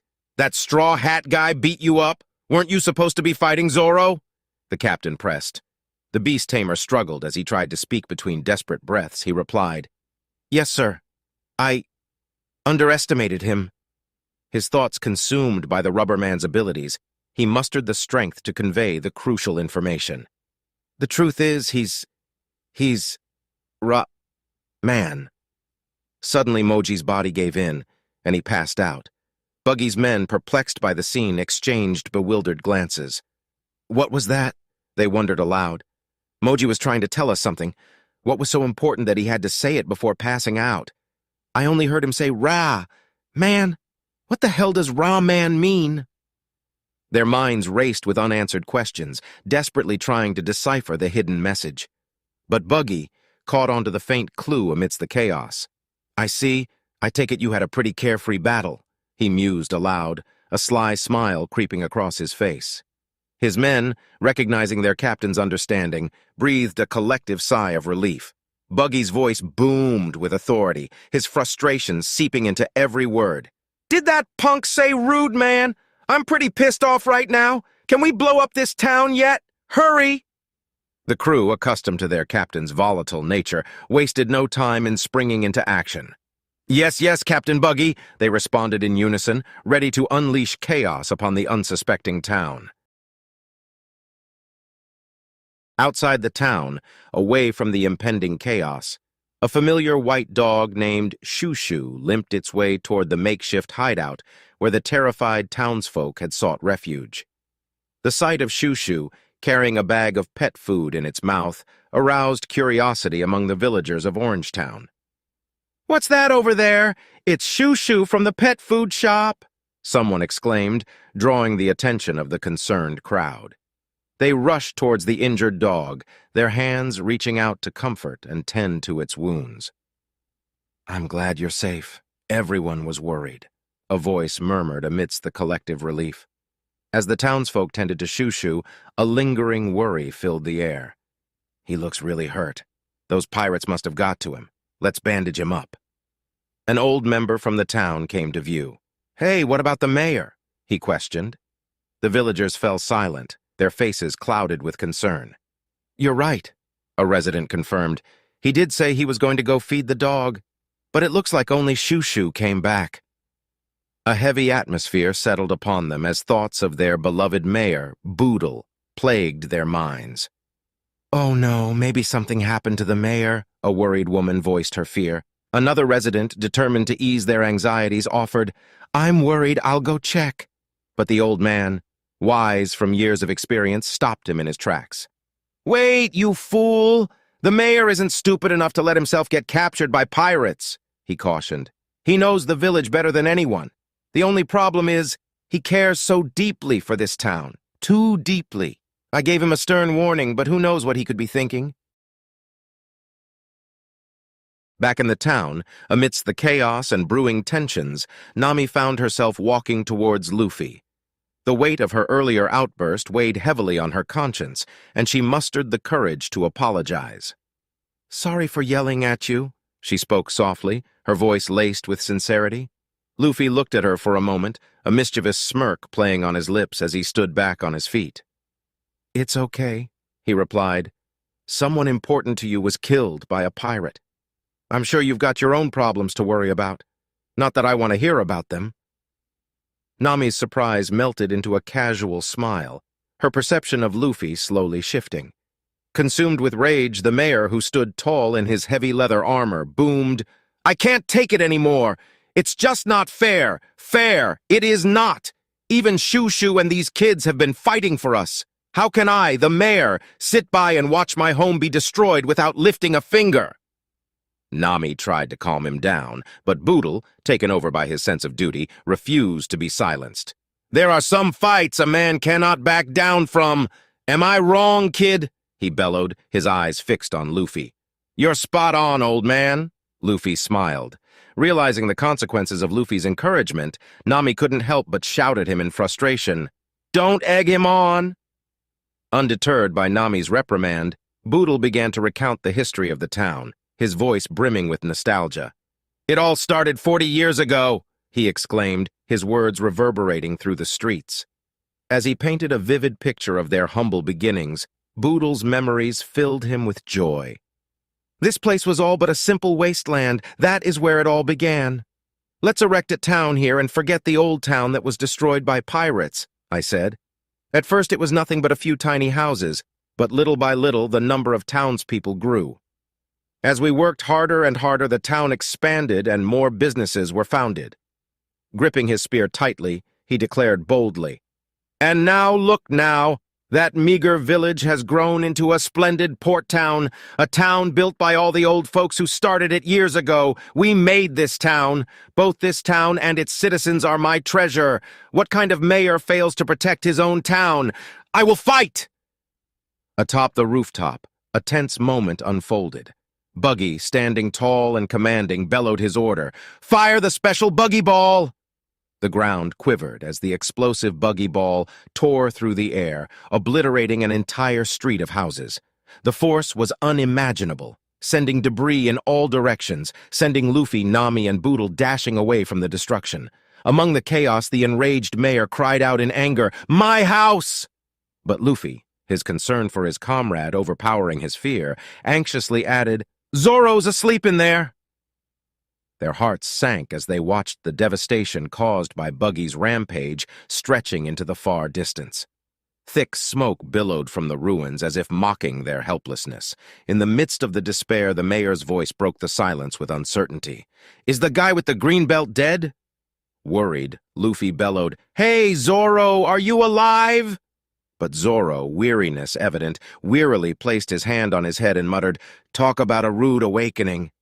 Relief washed over Luffy as he witnessed his friend's survival. "Great! You're alive!" he exclaimed, unable to contain his joy. However, Nami, still perplexed by the turn of events, voiced her confusion. "How can he still be alive?"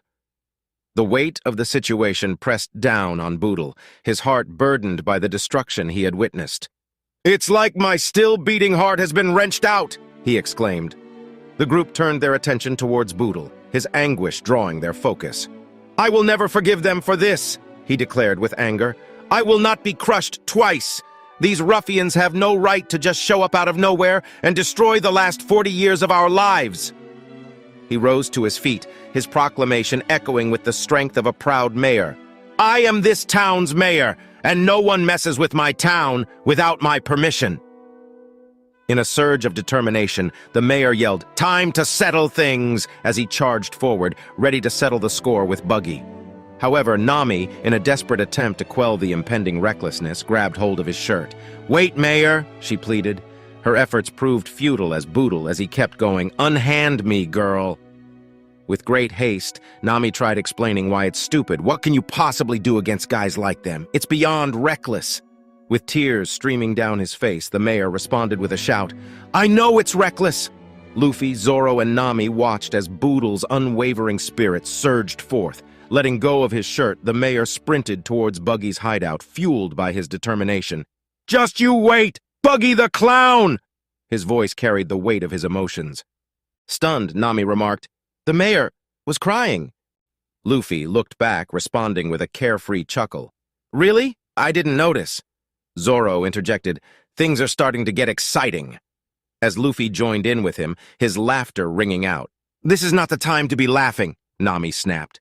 Yet Luffy's smile remained unwavering as he assured her, "It's all right. I like that old man. I won't let him die." Nami challenged him about his claim. "What's giving you the confidence to just stand here and laugh about it?" she demanded. Luffy's response was resolute as he extended his hand towards Nami. "We're going to the Grand Line. We have to go back and get that map," he proclaimed. His gaze locked with Nami's, he continued, "Join my crew. You need the map, right? And your treasure." The offer hung in the air, Nami staring at his outstretched hand. Her words were curt, "I refuse to become a pirate." Yet, in a moment of understanding, as her hand collided with Luffy's, she relented. "Call it an alliance instead. We're both working towards our individual goals." "Shot number 2, Buggy's voice commanded. His crew responded in unison, confirming the all clear. The tension mounted as they readied themselves. "Ready! Fire!" Buggy's words were abruptly cut short as an unexpected interruption shattered the moment. "Buggy the clown! Get down here!" Boodle commanded. "Who is that?" Buggy uttered in irritation as his gaze fixated on the defiant figure standing in his path. Both Buggy and the mayor locked eyes, their expressions seething with hostility. As Boodle stood against the marauding pirates elsewhere, Luffy, Zoro, and Nami walked towards Buggy's stronghold. Nami's voice rang out, "You're going too? But that stab wound on your stomach is—" Zoro dismissed her worry with a dismissive remark. "It's just fine," Nami retorted. "Yeah, right." Zoro's response was marked by a solemn act, placing his black bandana on his head. "They've done more damage to my name than my stomach. Shall we go?" Luffy cracked his knuckles in preparation for the impending clash. "Yeah, let's go." Nami, resigned to their unwavering resolve, sighed in disbelief. "Geez, I give up." The dimly lit streets of Drinker Pub buzzed with anticipation as a figure adorned in a large blue and white checkered scarf with black hair concealing half of his face stood behind Captain Buggy. The mayor, Boodle, tightened his grip on his spear in front of the Buggy pirates. Gazing down with a disdainful expression, Captain Buggy sneered at the mayor. "What's this?" he scoffed. "Did you call for me?" In response, Boodle unleashed a thunderous shout, challenging Buggy with all his might. "I'm the village's leader, Oregon, in other words, the mayor," he proclaimed defiantly. "I'm Boodle! Come down here and fight me!" Laughter erupted from Buggy's crew, mocking the mayor's audacity. "Fight with the captain? Do you actually think you can win?" they jeered. Undeterred, the enigmatic figure took a step forward, addressing Buggy directly. "What is it, Kabaji?" Buggy retorted, his attention momentarily diverted. Leaning closer to his captain, Kabaji declared, "Leave those small fish to me." With a mischievous smile, he placed his hand in his mouth. The crowd erupted into cheers as Kabaji withdrew a long sword from his seemingly bottomless oral cavity, raising it high for all to see. The crewmates, fueled by excitement, hailed Kabaji's acrobatic prowess, showering him with whistles and praises. "It's Kabaji's acrobat show!" Kabaji leaped into the air, executing a flawless mid-air somersault before landing effortlessly on the rails of the roof. Riding on his unicycle, he balanced spinning tops on the tip of his sword, a mesmerizing display of dexterity. Addressing his captain, he confessed, "Because I can't help but feel that recently my skills are starting to rust." He is known as Buggy's second crew member, the chief of staff, Kabaji the acrobat. "Finish him off, Kabaji!" the crewmates roared with delight. Boodle watched Kabaji intently as he held firm with his spear. Buggy interjected, ordering his chief of staff to back off. "You idiot! The one he called for was me. You just stay back." The crewmates, disheartened by their captain's decision, expressed their disappointment. "And we thought we would see Kabaji's acrobat show," they grumbled. Buggy shifted his attention back to the mayor, pointing an accusing finger in his direction. "Hey, why are you challenging me?" he demanded, his voice laced with arrogance. "Do you want fame?" Boodle's proud voice resounded through the air, fueled by his unwavering determination. "That's stupid!" he shouted defiantly. "I'm here because I want to protect this village, because I want to protect my treasure." "Huh?" Buggy was momentarily taken aback by the mayor's response. However, his surprise quickly transformed into laughter. "What an idiot!" he sneered. "The word treasure brings to mind the thoughts of gold, silver, and jewels. The owner has to have some sense of dignity and pride in it before calling it a treasure." Buggy's voice grew louder as he continued, "The village is your treasure? What a bunch of meaningless words!" The old mayor, fueled by a surge of emotions, pushed back against Buggy's words with all his might. "Don't you mess with me!" he roared. "I never would have dreamed that I'd realize my love for this village if it hadn't been for the likes of you." "Get down here right now," Boodle demanded. Disgust contorted Buggy's features as he retorted, "Go down there, I don't want to." In a swift motion, he fired his white-gloved hand, seizing the mayor's neck in a vice-like grip. Employing the power of his devil fruit abilities, Buggy effortlessly lifted Boodle off the ground, his men chanting for the mayor's demise. "Monster!" Boodle gasped, his voice strained. In a desperate act, he pummeled Buggy's hand with his fists, attempting to free himself. "What this?" he cried, his bloodied mouth contorted with pain. But his efforts were in vain, as Buggy's grip only tightened, forcing crimson droplets to escape his lips. "It hurts, damn it!" Buggy's irritation resounded through the air. "Are you an idiot hitting your own neck?" The sun dipped low on the horizon, casting long shadows over the peaceful village. The air hung heavy with tension as the elderly mayor, Boodle, struggles to breathe, his neck choked by Buggy's hand mid-air. "Tell me to come down there? Just who do you think you're talking to with such disrespect, old man?" Buggy sneered, relishing in his dominance. "Let me tell you who I am!" Boodle fought to keep his consciousness, knowing that he had to find a way to counterattack. He couldn't afford to close his eyes, not when the fate of the village hung in the balance. Buggy continued to revel in his infamy. "Soon the grand line will be within my grasp. I'm going to be the man who's got his hand on every treasure that glitters in this world. The world's treasure is mine. In this world, there is going to be no one but me who's got any treasure." Boodle's futile efforts to protect his village only fueled Buggy's amusement. The malicious pirate taunted him further. "If this village means that much to you, I suppose you would be greatly honored to become dust with it," Buggy sneered, lacing with cruel satisfaction. Summoning his last bit of strength, the defiant mayor challenged Buggy, determined to stand up for his people. "What the hell, you bastard? Fight me!" he shouted. Buggy regarded the old man with a serious gaze. In a cold, calculated tone, he issued his command. "Whatever! Blow it all apart!" The order hung in the air, a deadly threat to the village and all who stood in his way. High above the ground, Boodle contested him, shouting with all his might, "Don't do anything to this village! Fight me!" Buggy felt a sudden strain on his arm, as if his hand had been tightly gripped. His eyes widened in surprise as he glanced down, only to see a straw-hatted figure with a grin on his face. Luffy had appeared, just in the nick of time, separating the mayor and the hand. Looking at Buggy, Luffy proclaimed, "I've kept my promise. I've come to beat you." Buggy, forced by Luffy's grip, his hand went back as it reattached itself promptly. "So you come without a single trace of fear by your own will? You morons, you're all so dead," he bellowed. Nami turned to Zoro, sharing her motives in this perilous situation. "Listen, I don't care whether you fight or not, you guys do as you wish. I'm just here for the map and the treasure," she declared. Zoro agreed to her conditions. As Boodle regained his composure, he looked upon Luffy, Zoro, and Nami with a mix of gratitude and concern. His voice held a touch of disapproval as he questioned their return. "All of you. What did you come back for? You three just stay out of this. This is my fight," he declared, gripping his spear tightly. "I'm the one who must protect this village. Don't interfere," he proclaimed, as the mayor lunged forward towards Buggy, ready to protect his village.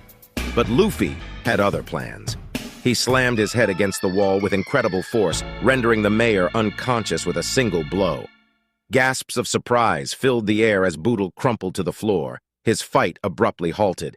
You idiot!" Nami's voice rang out. "What the hell was that for? Why did you do that to the mayor?"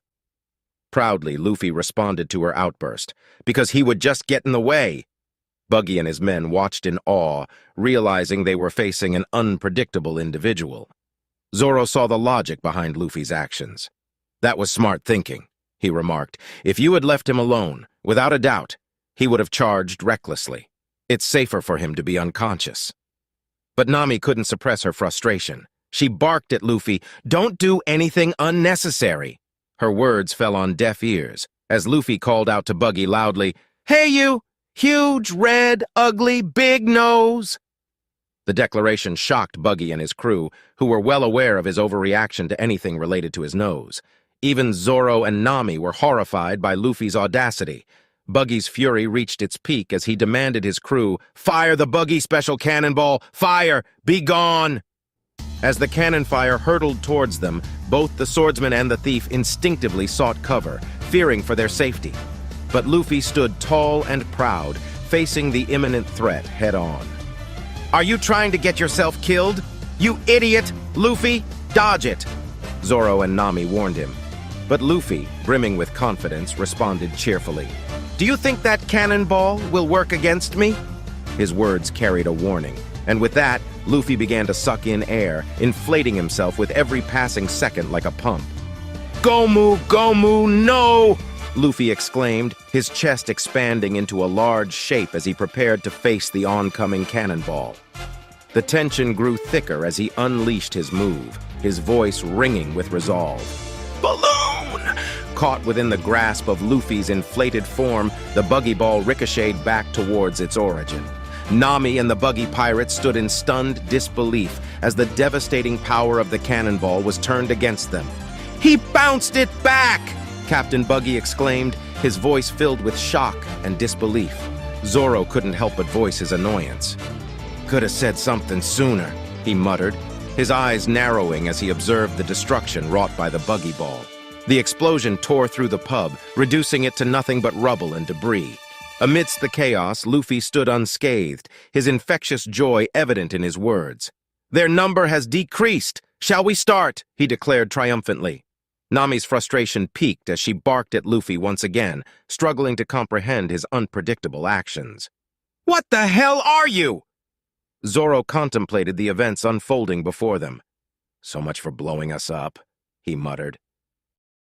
The scene unfolded amidst the remnants of the once lively pub, its walls reduced to rubble and smoke dissipating into the air. Luffy, Zoro, and Nami stood at the center, their eyes fixed on the destruction before them. Concerned, Nami turned to Luffy. "Explain yourself. I don't understand this at all," she demanded. "From the moment you fought with that lion and came back alive, this isn't humanly possible. How the hell did you just swell up like a balloon? Luffy responded with unbridled enthusiasm. Gomu Gomu no balloon, he exclaimed. I'm not asking for the name, Nami retorted. Buggy laughed as he and his second mate emerged from the wreckage, their bodies battered but unbowed. Surviving the onslaught of the reflected Buggy ball, they rose to their feet, their eyes fixed on the trio. Buggy couldn't help but taunt them. You're chatting around making a lot of noise like you're not scared, Buggy remarked scarily. Using Richie the Lion and their fellow crewmates as shields, Kabaji added to the conversation. This is the biggest humiliation we've ever received under our pirate flag, Captain, he admitted. Buggy, unfazed by their plight, let his shields fall to the floor by his dismembered hands. I'm so mad, words fail me, he declared menacingly. From the debris, Moji stirred and slowly regained consciousness behind his captain. Confusion enveloped him as he surveyed the chaotic scene. Damn it! I was unconscious. What is this mess? He muttered, trying to make sense of his surroundings. Moji's voice reached Kabaji, who turned his attention to the beast tamer. Moji, so you're still alive, he stated frankly. Realizing the gravity of the situation, Moji's anger flared. Kabaji, what the heck did you do to Richie? He accused. Nonchalantly, Kabaji responded, his words laced with indifference. This kitten? I was afraid my clothes might get a little dirty, so I just used him as a shield, he admitted callously. The injured lion, coughing and bruised, struggled to catch his breath, prompting his master's worried cries. Hey, Richie, you okay? Luffy's presence did not go unnoticed by Moji, who felt compelled to issue a warning. The kid in the straw hat! Captain Buggy, be careful of that kid! That kid is also a devil fruit user! He's a rubber man! The revelation left Nami stunned as she turned to Luffy seeking confirmation. Luffy couldn't resist demonstrating his abilities. As he stretched his cheeks, his face contorting into a bizarre shape, and casually remarked, Yeah, wanna see? Realizing the extent of his disadvantage, Buggy grasped the situation. Devil fruit. That's how he managed to bounce back the Buggy special cannonball, he realized, his hand aggressively gripping Moji's white fur coat. He seethed with anger. But Moji, if you knew that already, why the heck didn't you tell me that earlier? In a fit of rage, he hurled his first mate through the air, hurtling toward Luffy's direction. Moji desperately cried out, Get out of the way! Luffy, prepared for the attack, readied himself. You get out of the way, he retorted, delivering a powerful kick that struck Moji's face, sending him crashing into a nearby wall. Luffy's triumphant words filled the air. The fight has begun! Kabaji, undeterred by the chaos, mounted his unicycle and charged directly at Luffy. Gleaming his revenge, he introduced himself. Buggy Pirate Crew's Chief of Staff, Kabaji the Acrobat. I'll avenge the pain you've caused my crew. His sword poised to pierce Luffy's flesh, but just as the attack was about to land, Zoro stepped in, intercepting the blow with his own blade. Zoro, with his usual stoic demeanor, offered a simple remark. If it's swords, I'm all for it. Respectfully, Kabaji acknowledged the swordsman carefully. It is an honor, Roronoa Zoro. As a swordsman, I get to slay you. Luffy, noticing the damage from his earlier encounter with Buggy, suggested, Look, Zoro, I think it's better if I do it. You go take a rest. Kabaji, keenly observing Zoro's wounded state, couldn't help but sneer. It's the wound he got from fighting the captain, so he's been taking the pain to stay standing up, such a fool, he thought to himself, a smirk playing on his lips. Quickly he shared acrobat technique fire trick as he unleashed a fiery attack, breathing flames toward Zoro's face. Skillfully, Zoro stepped back as he dodged the fiery attack. With no hesitation, Kabaji saw his opportunity and gave a swift kick to the wounded area. Zoro crumbled once more, his voice reverberating with pain. Damn it, he yelled. Kabaji's laughter filled the air as he taunted Zoro with malicious glee. What's this? I didn't even kick you that hard, did I? The words sliced through the air, adding insult to injury. You dirty bastard, aiming at the wounded area!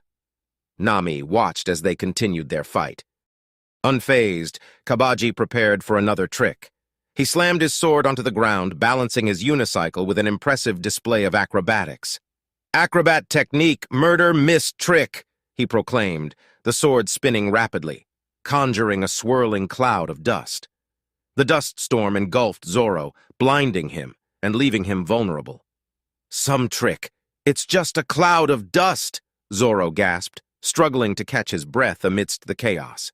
He could feel the clash of their swords as he desperately fought against Kabaji's relentless assault.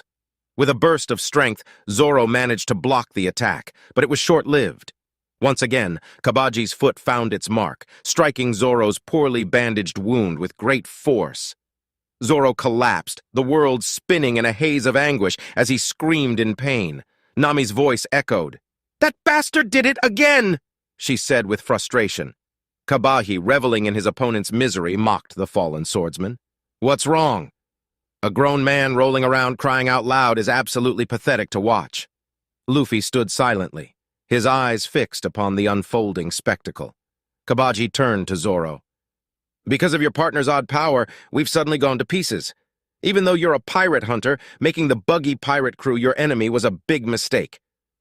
The weight of the situation hung heavy in the air, the floor stained crimson with Zoro's blood. Nami pleaded with Luffy, urgency coloring her voice. "Fighting with that injury was already too much from the start. Why are you just watching with a silent stone face? That guy's gonna die." But Luffy remained motionless. With a final surge of determination, Kabaji launched his ultimate attack. "Roronoa Zoro, go to the next world!" he declared, his voice filled with triumph. Yet, against all odds, Zoro found the strength to rise. Using the handle of his katana, he knocked Kabaji aside. As Kabaji fell to the floor, Zoro turned to face him with disgust. "What an annoying guy! Do you find tearing up my wound that much fun?" With a swift, decisive motion, Zoro cut himself once more in the same wound, the sight leaving those in the background in stunned silence. Gathering his resolve, Zoro took a deep breath, his voice steady and unwavering. "My goal is to become the world's greatest swordsman," his declaration hung in the air. "What the hell?" Kabaji retorted. Zoro placed his white katana between his teeth, his voice muffled but determined. "Is my condition now satisfying enough for you?" he challenged. "Let me teach you the difference in skill between us." Luffy, impressed by Zoro's unwavering resolve, couldn't help but voice his admiration. "So cool!" he exclaimed, his words filled with genuine awe. Kabaji, angered by Zoro's defiance, accepted the challenge. "Roronoa Zoro, you impudent fool!" Within the battlefield, Zoro, his body covered in wounds and his clothes stained with blood, stood tall and resolute, facing off against Kabaji, Buggy's chief of staff.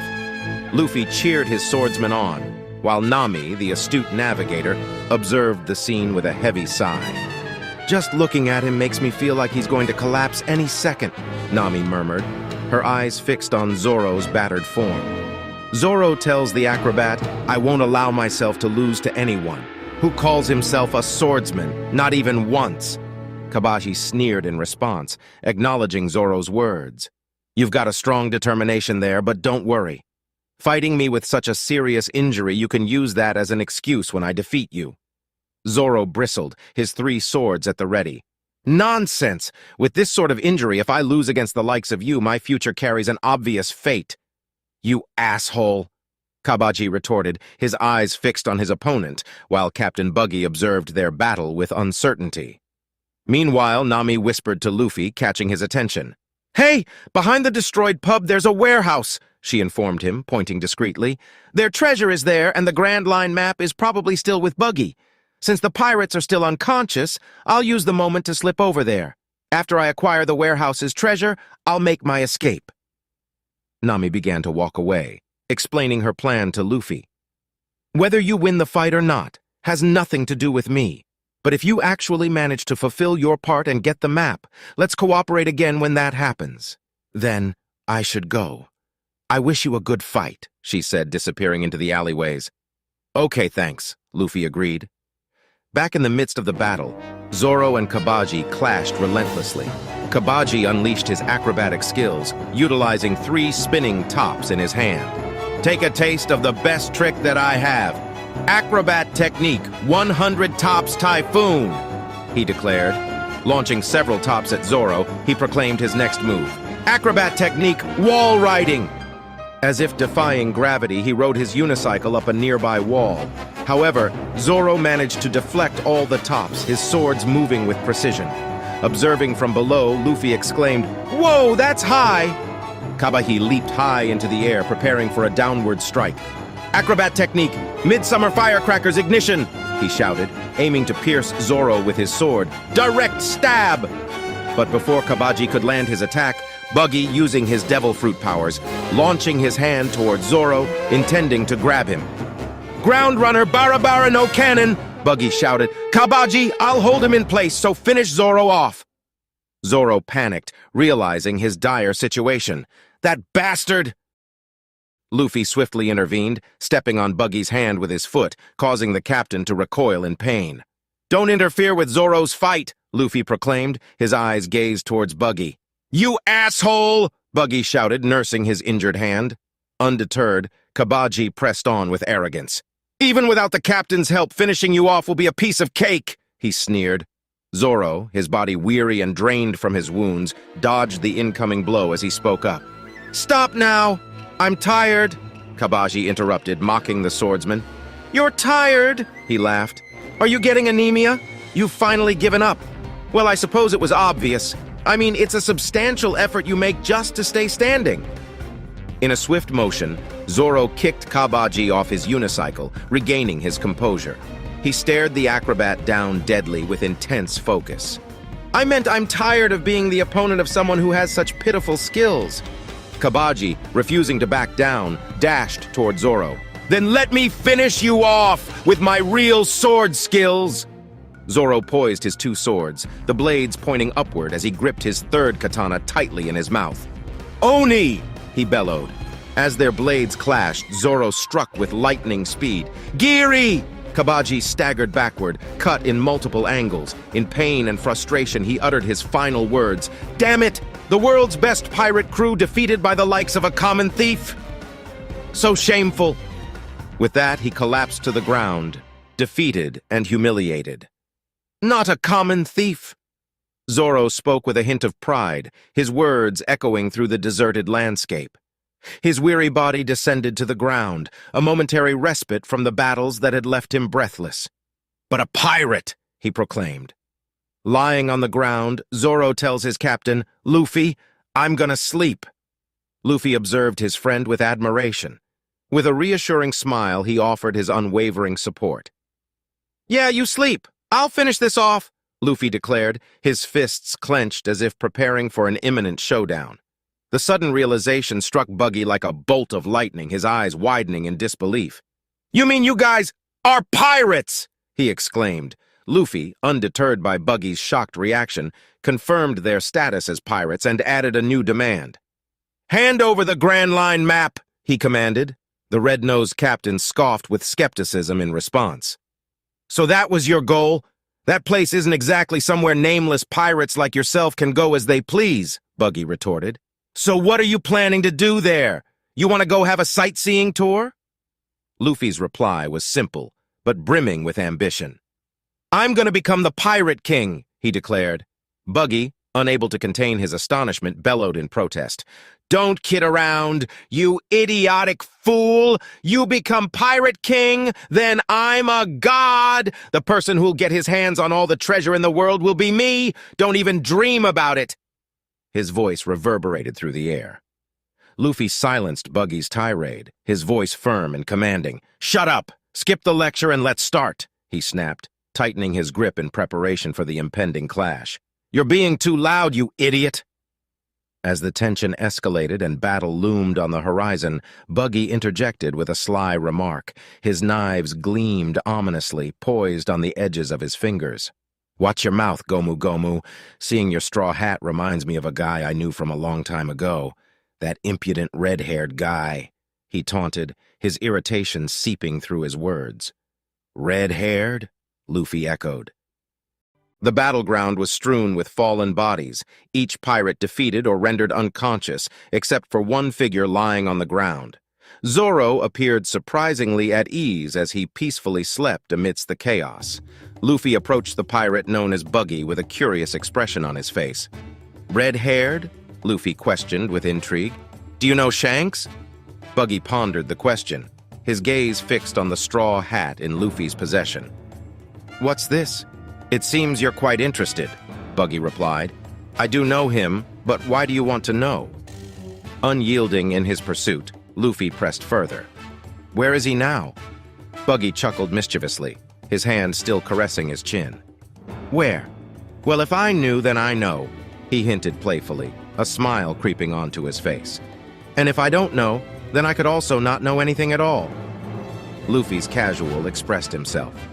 "What are you even saying?" he asked. "Are you an idiot?" Buggy's temper flared, his patience running thin. "What do you mean, idiot, you uncivilized buffoon?" he shouted with rage. Drawing his knives menacingly on the gaps of his fingers, he confronted Luffy. "I'm saying that I'm not a nice enough guy to tell you information that you want to know, even if it's your last wish before you die." Luffy clenched his fist. "Then let me make you say it by force," he declared, readying himself for a fight. Buggy laughed heartily, his red clown shoes stomping against the ground. As he did, blades sprung out from his footwear. "Before you hear it, you're going to be dead," Buggy warned, a smirk playing on his lips. "Even though you're made of rubber, there are still some things that won't bounce off you." "That's right," Luffy nodded. Buggy braced himself, taking a fighting stance. "Bara bara no! Windmill!" he shouted, sending his lower half spinning toward Luffy with deadly intent. Reacting swiftly, Luffy leapt into the air, narrowly evading the attack as it whizzed past him. Seeing Luffy airborne, Buggy pointed accusingly.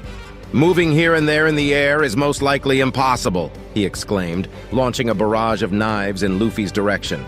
However, Luffy, utilizing his rubber-like abilities, stretched his arm towards a lamppost attached to a nearby building. "Why not?" he smirked, pulling himself out of harm's way with a deft maneuver.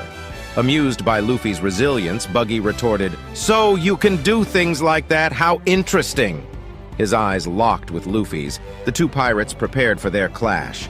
Luffy responded with a confident smile. "You're an interesting person, too. Gomu Gomu no! Pistol!" he exclaimed, launching a powerful punch towards Buggy. With agility, Buggy moved to the side, sightly, seizing the opportunity to strike at Luffy's stretched arm. However, his focus on the arm made him unaware of Luffy's continued momentum as the punch stretched past him. "An arm that's stretched to its limit is full of weaknesses. I'll tear it to shreds," Buggy declared as he aimed his blade directly at his extended arm. In a surprising turn of events, Luffy grabbed hold of a windowsill, using it as leverage for another attack. "Gomu Gomu no! Scythe!" he shouted, launching himself forward. Buggy swiftly activated his Bara Bara no emergency escape, his head detaching from his body to evade the attack. Luffy's assault ended with a crashing impact as he crashed into the ruins of a nearby house. Buggy reconnected his head to his body, laughing at Luffy's perceived weakness. "You're not much of a threat, Gomu Gomu," he taunted. Emerging from the rubble unscathed, Luffy leaped back into action. "Damn! Separating into sections," he pondered, assessing the situation with a determined gaze. Nami, having successfully stolen the treasure, watched the scene unfold from a safe distance, her heart pounding in disbelief at the sheer power and intensity of the fight. How is it possible for such a fight?" She pondered to herself, barely, "I feel as though I'm dreaming." Elsewhere, some of Buggy's remaining crew members, scattered among the rubbled remains of a once lively pub, began to exchange hushed whispers. "Hey, did you just see that?" one pirate murmured. "Idiot! Pretend you fainted!" the second pirate hissed, his voice filled with fear. "We've got no chance of living if we get caught up in a fight like that." Not noticing their whispers, Buggy launched another vicious attack, his voice booming through the chaos. "Bara bara no cannon!" he proclaimed, his arm shot like a gun with 3 deadly knives holding on to it. Swiftly, Luffy grabbed the hand just in time, but Buggy wasn't finished yet. "Separate!" he shouted as he detached half of hand. Luffy managed to evade the initial strike, but one of the knives grazed the side of his face, leaving a deep gash.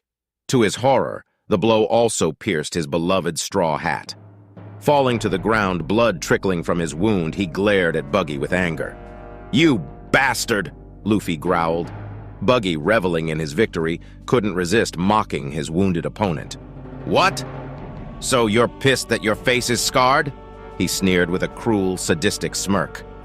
Luffy's eyes burned with rage as he clutched his hat tightly in his hands. How dare you mess up this hat? He bellowed. This is my treasure. I will never forgive anyone who messes up this hat. Nami, hidden in the background, watched with wide eyes as Luffy's emotions overflowed. She recalled how he had mentioned that the straw hat was a gift from a dear friend, and she couldn't help but be surprised at the depth of his attachment to it. I thought he was the type of guy who wasn't bothered by anything, she mused to herself, but he looks really furious now. Buggy, sensing an opportunity to taunt Luffy further, pressed on. Is the hat that precious to you? He jeered. Yeah, you bastard, Luffy roared, his fists clenched tightly, ready to strike back. But before Luffy could make his move, Buggy's detached hand floated behind him. Luffy's instincts kicked in, and he leapt away, narrowly avoiding the attack while desperately protecting his treasured hat. His hand aimed directly towards the straw hat, as Buggy relishes in his sadistic triumph, gloating, "If it's that precious to you, then why don't you protect it properly?"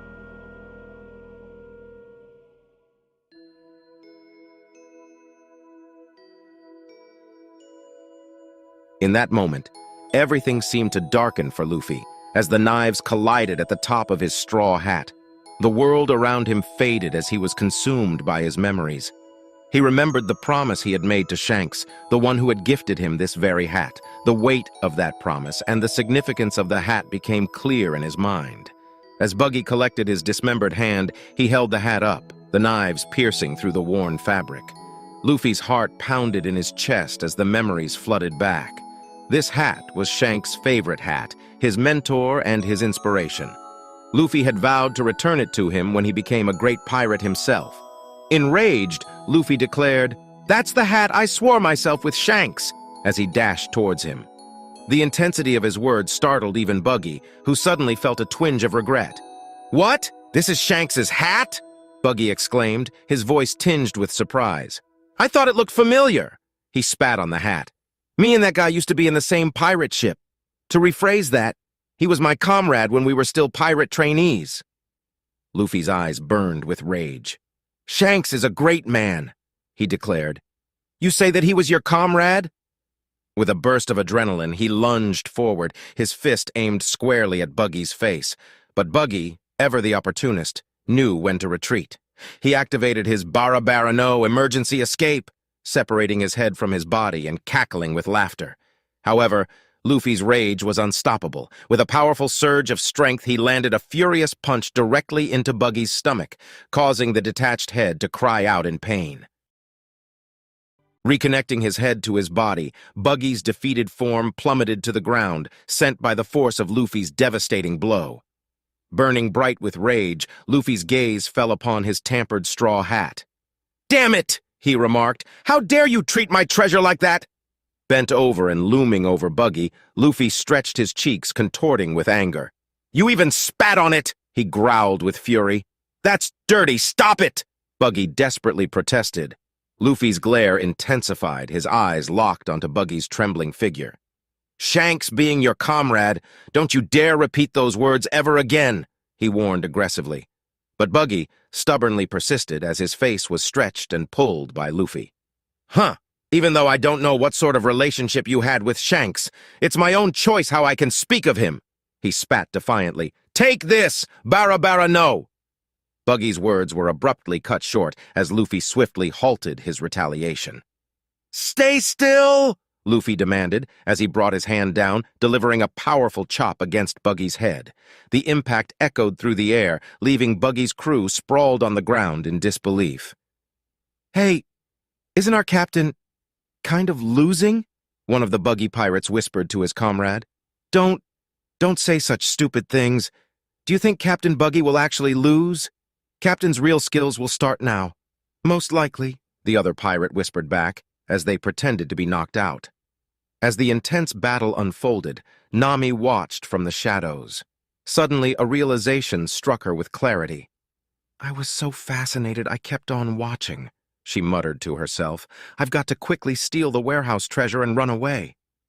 Her determination ignited as her eyes darted around the area, looking for the perfect moment to make her move. Outside the town, in the safety of the villagers' shelter camp, worry gripped the hearts of the villagers. A palpable sense of unease settled among them as they anxiously questioned the absence of their mayor. "It's too strange," they murmured.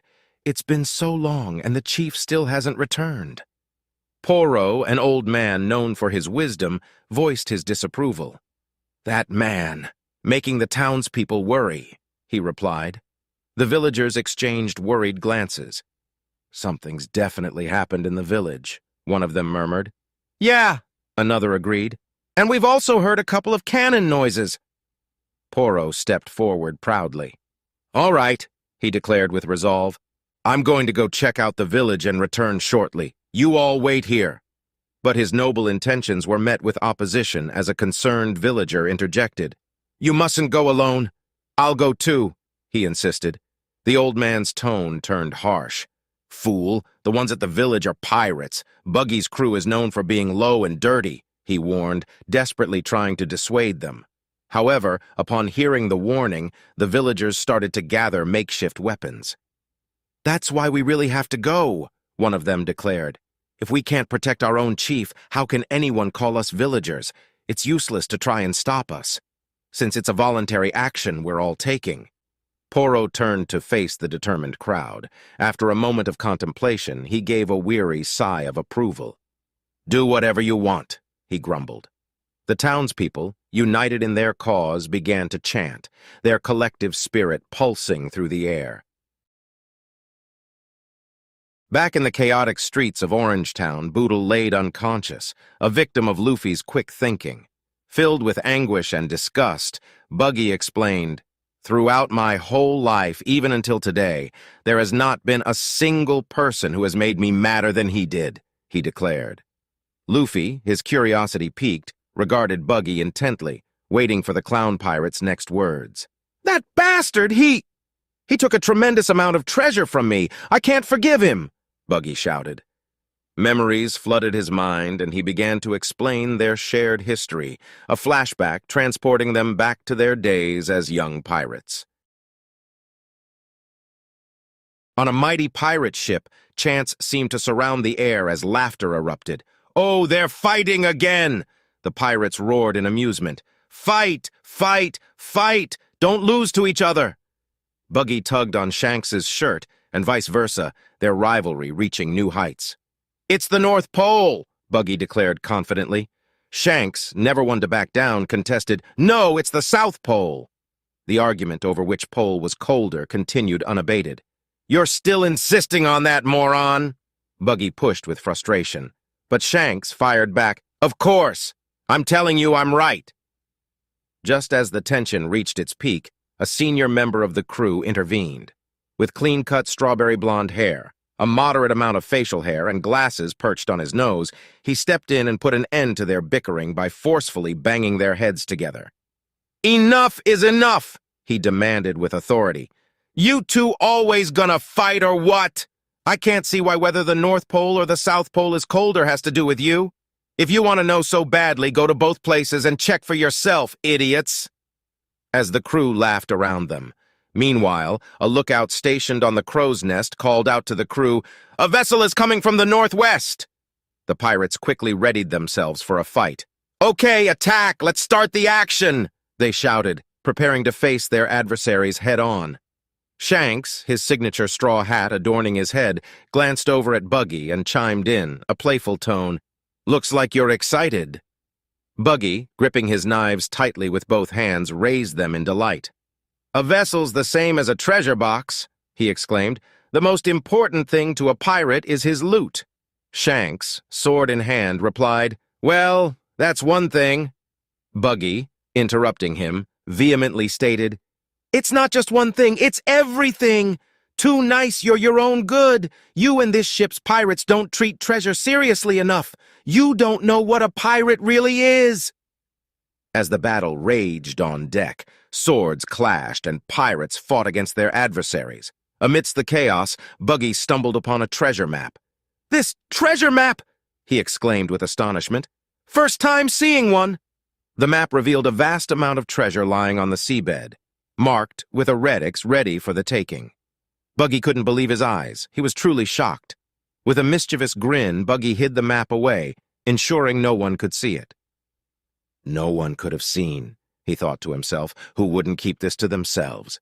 Standing up, his chest puffed with pride, he cheered, "From now on, my life's worries will end, and happiness will come." Later that night, sailing on calm seas, the captain addressed his crew with laughter in his voice. "Today we have another delightful victory," he declared. "Drink, drink to your heart's content, raise your voices and sing." The pirates reveled in their triumph, their voices echoing across the sea. Shanks, leaving the wild party with a bottle in hand, approached Buggy, interrupting his thoughts. "Buggy, let's celebrate together," he proposed. "We found a weird treasure, too." Nervously, Buggy responded, What do you mean, treasure? I didn't do anything at all. I don't know anything." He was afraid Shanks might have discovered his secret treasure map. "What are you talking about?" Shanks questioned with confusion. The two of them sat down, gazing out at the gentle seas. Buggy couldn't help but smile. "We too, one day, will get off this ship," he said hopefully. "Of course we will," Shanks replied. "If I get to have my own ship, I'm planning to go around and see the world. As a pirate, of course." Buggy laughed, mocking his friend's aspirations. "Talking absolute nonsense as usual." Playfully nudging Buggy with his elbow, Shanks retorted, "Oh yeah?" Their eyes locked and Buggy proudly proclaimed, "I can understand and accept your fighting skills. If it weren't for your crazy way of thinking, I wouldn't mind taking you in as my crew member." "Your follower? Like I want to be," Shanks responded, taking a swig from his bottle. "Because we think so differently, we just need to travel the path that each thinks best. That's what a pirate's life is like." Laughing, Buggy replied, "It's funny to hear things about pirates from your mouth. But if that happens, then when we meet each other at sea again, we'll meet as enemies." Finishing his bottle, Shanks agreed, "That's just another part of a pirate's life. What the hell are you talking about?" Buggy shrugged off. "Hey, didn't you just say something about some weird treasure?" he questioned, trying to divert the conversation. Shanks responded, "Yes, we've got this devil fruit. I once heard that the devil fruits are all the sea devil's incarnations. If you eat it, you'll gain a special ability, but you won't be able to swim. The captain said that whoever wants to eat it can have it." Buggy smirked, dismissing the idea. "Don't want to eat that sort of thing and end up unable to swim for the rest of my life." Deep inside, Buggy held his map, a wicked grin forming on his face as he thought. Scary. Anyone who eats that sort of thing is no doubt a real idiot. If there's treasure lying on the seabed and you can't swim, then you can't go and get it. Shanks, looking out at the ocean floor, continued. "But that odd fruit. Turns out it sells for around 100 million berries, if you can believe it." "What? Is that true?" Buggy exclaimed in shock. 100 million is more than even 10 Class A treasure chests. The goddess of treasure must be smiling upon me, he thought to himself. The next morning, in front of the entire crew, Buggy proudly proclaimed, holding a pink devil fruit in his hand, "Pirate trainee Buggy, he will eat the devil's fruit." The crew cheered him on, reveling in his youthful spirit. "Being young is a wonderful thing since you can be so carefree. Good going, Buggy. I have more respect for you now." In a swift motion, Buggy swallowed the devil fruit whole. His fellow crewmates eagerly asked, "So how is it, Buggy? Feel any difference in your body?" Buggy sighed, looking down at his stomach.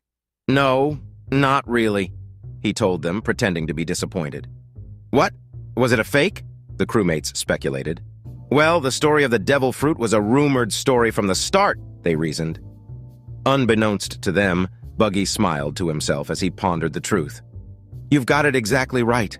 What I just ate was a fake fruit I spent all night working on and switching." That night, Buggy made secret plans with glee. "Everything turned out as planned. I don't need to be a pirate trainee anymore. I better get off this ship before anyone finds out. With the money from selling the fruit and the treasure from the map, I could form the best pirate crew in the world and steal the most value." Suddenly, Shanks appeared before him, catching Buggy off guard. "Yo, Buggy, what are you doing here?" Desperately, Buggy hid the devil fruit in his mouth and the map in his jacket, crouching down to the floor. Shanks observed Buggy's panicked face and questioned, "Your face sure is a sight." Buggy, still holding the devil fruit in his mouth, thought to himself, "What the? So it was this idiot? Scared me half to death." Buggy managed to convince Shanks to leave, and as he walked out, casually mentioning, "Don't steal too much food, the cook will get mad." Buggy let out a sigh of relief, believing he was safe. But just as he relaxed, Shanks once again popped up behind him, surprising him. "Oh yeah, if I think about it, the captain just..." Shocked, Buggy hastened himself, accidentally swallowing the devil fruit. Buggy was in complete shock at what he had done. He held Shanks' shirt in anger, yelling, You bastard! I... But before he could finish yelling at Comrade, Shanks casually pointed out, "What is that? That piece of paper," referring to the treasure map that was now fluttering over the side of the ship into the sea. Realizing the map was about to be lost, Buggy panicked. "My map!" Without a second thought, he leaped off the ship, plunging into the water. "Hey, Buggy!" Shanks yelled out. Buggy struggled to swim, but his body felt strange. "Help! Help!" he cried, realizing that his body couldn't move properly. The sea was turning against him, confirming the stories about devil fruit users. "Someone save me!" Buggy desperately called for help. Up on the ship, the crew gathered, perplexed by Buggy's actions. "Hey man, what are you doing? Swimming's your specialty." What's going on, Shanks? What's that guy doing?" With a sense of urgency, Shanks leaped off the ship, determined to save his friend. "I'll save you," he shouted, seizing Buggy and pulling him back onto the ship. With frustration, Buggy continued explaining, "So I ate a 100 million berry worth fruit and became unable to swim. And I also missed the treasure lying on the seabed." Luffy listened intently. "Oh, so Shanks saved your life," he said with understanding. But Captain Buggy's anger only intensified. He couldn't bear to be misunderstood. "I'm not talking about that part," he bellowed. "Because of that idiot, my future life plans were postponed for 10 years. In a fit of rage, Captain Buggy invoked the power of his devil fruit ability. His upper half detached from his lower body, hovering menacingly in the air. The sight was both captivating and terrifying. "So that's why I promised myself, if I can't get anything under the sea, then I'd settle for every treasure above it, with this devil fruit power," he declared. As the onlookers watched in awe, Buggy's gaze scanned the area from his elevated position. A wicked grin spread across his face, hidden beneath his colorful jester's hat. "Because of that, whoever touches my treasure. Whoever that is, I never..." Buggy's voice trails off as he spots Nami clutching a white bag overflowing with stolen loot and glittering treasure. "Leave them alive!" he continued, his gaze locked onto Nami with the intention to kill. Buggy wasted no time, launching his dismembered upper half towards her, his orange cape billowing behind him in the wind. Nami's exhilaration quickly turned into panic as a familiar voice pierced through the chaos. "Put my treasure down!" bellowed Buggy. He flew towards Nami with alarming speed, ready to kill her at a moment's notice. Nami's eyes widened with fear as she realized the danger that loomed before her. "Crap! He noticed me!" she exclaimed with panic. Buggy's voice rang out again, filled with a mixture of anger and amusement. "Since when did you think you could fool me, Nami? Let me send you painfully to the netherworld!" he taunted the thief. Suddenly, Luffy noticed that Buggy's lower half remained motionless. He couldn't help but seize this opportunity to turn the tables on the red-nosed pirate. Desperation took hold of Nami as she desperately tried to escape her pursuer. "I'm not giving you a single thing," she stated. With every step she took, Buggy's presence grew closer, his knives gleaming in his hands as he prepared for the kill. With a serious expression on his face, Luffy unleashed a swift and powerful kick to Buggy's crotch. Damn you Gomu Gomu no kid! Dare to kick my bottom half!" Buggy cried out in agony as he crashed to the ground. Despite the pain, Luffy proudly reminded him, "Your opponent is still me." Relief washed over Nami as she realized she had been granted a momentary respite, but Luffy's concern for her safety was clear. "Put that treasure down and go somewhere safer. You're going to get chased again otherwise," he demanded.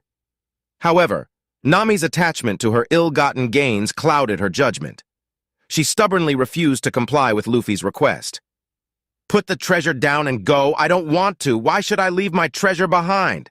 she asserted with defiance. "Your treasure?" Buggy scoffed. Undeterred, Nami stood her ground, proclaiming, "Of course! Since I'm a pirate treasure thief and I just stole a pirate, I'm telling you this treasure is mine," she declared, as she clutched the white sack of treasure tightly. "I see," Luffy acknowledged by the thief's understanding. But Buggy's anger grew with each passing moment. He couldn't fathom Nami's audacity as he questioned her. "What nonsense! That treasure's mine! Do you think that if you steal it, it's yours? How the hell were you brought up?" he exclaimed, his voice laced with fury.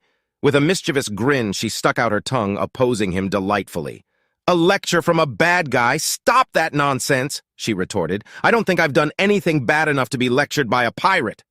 Anger continued to bubble within Buggy as he contemplated Nami's audacity. "You're prepared for this, aren't you, Nami?" he sneered with malice. Without a moment's hesitation, he unleashed his devastating attack, the Bara no Festival, causing his body to disassemble into a chaotic flurry of separate pieces. Nami continued to run, evading the flying body parts, as Luffy observed the scene carefully. He couldn't help but ponder the limitations of Buggy's powers. "Damn it, there should be a limit to this Bara. If it's like this, there's no way I can fight him," he thought. Catching a peculiar sight, Luffy's eyes watched as Buggy's feet just casually walked. His feet, seemingly unaffected by Buggy's ability, continued to walk as if detached from the rest of his body. An idea formed in Luffy's mind as he reached out and grabbed hold of Buggy's wayward foot. Buggy, consumed by anger and a thirst for vengeance, demanded the return of his treasure as he chased the thief. "Give me back my treasure!" he roared. Nami contested him as she kept running. "I won't!" she retorted. Unbeknownst to Buggy, Luffy removed one of his clown shoes, a sly grin forming on his face. With precise timing, he tickled Buggy's foot. Laughter erupted from the startled captain as he unwittingly stumbled closer to Nami. "How's this?" Luffy smirked, reveling in his impish victory, before firmly cracking Buggy's ticklish foot. Buggy winced but tried to suppress his pain, his focus still fixated on the chase. Nami, however, couldn't help but react with confusion and shock. Luffy persisted as he pinched Buggy's foot. "You're pretty tough," he remarked. Buggy's laughter turned into agonized yells, his attempt to maintain his composure crumbling under the relentless assault. Nami ran frantically, her screams echoing through the air as the clown pursued her. The chase came to a sudden halt when Buggy, now seething with rage, demanded Luffy to cease his torment. "Stop it, you idiot!" he raised, stopping his tracks. Nami, her emotions running high, swung a heavy bag of treasure at Buggy. "The one that's got to stop is you!" she exclaimed as she unleashed a forceful blow. However, Buggy grabbed hold of the bag tightly in his hands. "The treasure has been returned!" he sneered with mockery. "Let go!" Nami insisted. But Buggy questioned her with deadly intent. "Let go? The one who should let it go is you!" Observing the situation unfold, Luffy dashed forward. "It's my treasure!" Nami's voice persisted. With both parties refusing to yield, Buggy made a desperate move, attempting to strike Nami with his sharp knives. But before he could make contact, Luffy intervened, his voice cutting through the tension. "I just told you that your opponent is me!" With a swift kick to the head, Buggy was sent sprawling, crashing into the bag of treasure, causing it to tear apart. "Bullseye! That last kick was for the village chief," Luffy exclaimed as he wiped his blood-stained cheek. As Nami caught her breath, she looked back at Luffy. "Thank you. Thanks to you, I'm alive," she breathed. Luffy simply responded, "Don't worry about it." With Buggy momentarily incapacitated, Luffy and Nami surveyed the wreckage before them. The realization dawned upon them, and their conversation shifted toward their next objective. "Oh yeah? The map!" Luffy exclaimed. "My treasure got scattered everywhere," Nami replied desperately. Luffy walked over to where the chaos had scattered the map of the Grand Line map. "All right, I finally got it! The Grand Line map!" he rejoiced. However, their moment of triumph was short-lived, as the looming captain materialized behind Luffy. With his upper half floating eerily, Buggy couldn't resist the opportunity to taunt his adversary. Wait, Gomu Gomu, kid!" Unbothered, Luffy replied casually, "You're still alive." Buggy's declaration was swift and aggressive. "I'll kill you once and for all! Gather up! Bara parts!" he proclaimed, his attempt to reform his body into a formidable weapon. Yet his plans were shattered by a shocking realization. His hands, feet, and head were the only parts that had reassembled, leaving his body incomplete. Luffy couldn't help but look down at the diminished, small form of Buggy. With a touch of pride, Nami stepped forward, seizing the opportunity to assert her control over the situation. "You wouldn't happen to be looking for these, would you?" she triumphantly said, as she revealed the rest of Buggy's body parts were tightly bound with rope. "Yikes!" Buggy panicked. "My body parts!" Luffy's laughter rang out as he stretched both his arms behind him, admiring Nami's skills. "A thief definitely has some cool skills. Leave the rest to me!" he exclaimed with uncontainable glee. "Get lost, Buggy!" With those words, Luffy's rubbery limbs stretched forward, ready to deliver a decisive blow. "Gomu Gomu no!" Realizing the futility of his situation, Buggy's voice boomed with desperation. "Stop!" But his plea fell on deaf ears as Luffy's mighty attack struck with unyielding force, propelling the defeated clown pirate high into the sky, proclaiming, "Bazooka!" Luffy, his victory over Buggy secured, raised both hands triumphantly. With a grin, he turned to Nami. "Now you're going to become my crew member, right?" he questioned. Nami, clutching her satisfied stash of treasure, responded, "I'm just cooperating with you while it serves my purpose, remember that. I'll say okay for now, since it seems that if I go along with you guys, I'll be able to earn a lot." Embracing her treasure protectively, she explained further. "Buggy said that he only takes the best treasure for himself, so this bag's contents are of the highest quality. This much treasure should be worth at least 10 million berries. I've divided it into 2 bags, so you hold half of it. This treasure is so heavy that carrying it alone is difficult." As Luffy walked towards his straw hat, he noticed the damage inflicted upon it by Buggy. Remorse flickered across his face as he picked it up, and Nami, observing him, asked sorrowfully, "That hat, is it that precious to you?" With a reassuring smile, Luffy replied, "Yeah, but it's all right. I feel better now that I got rid of Buggy."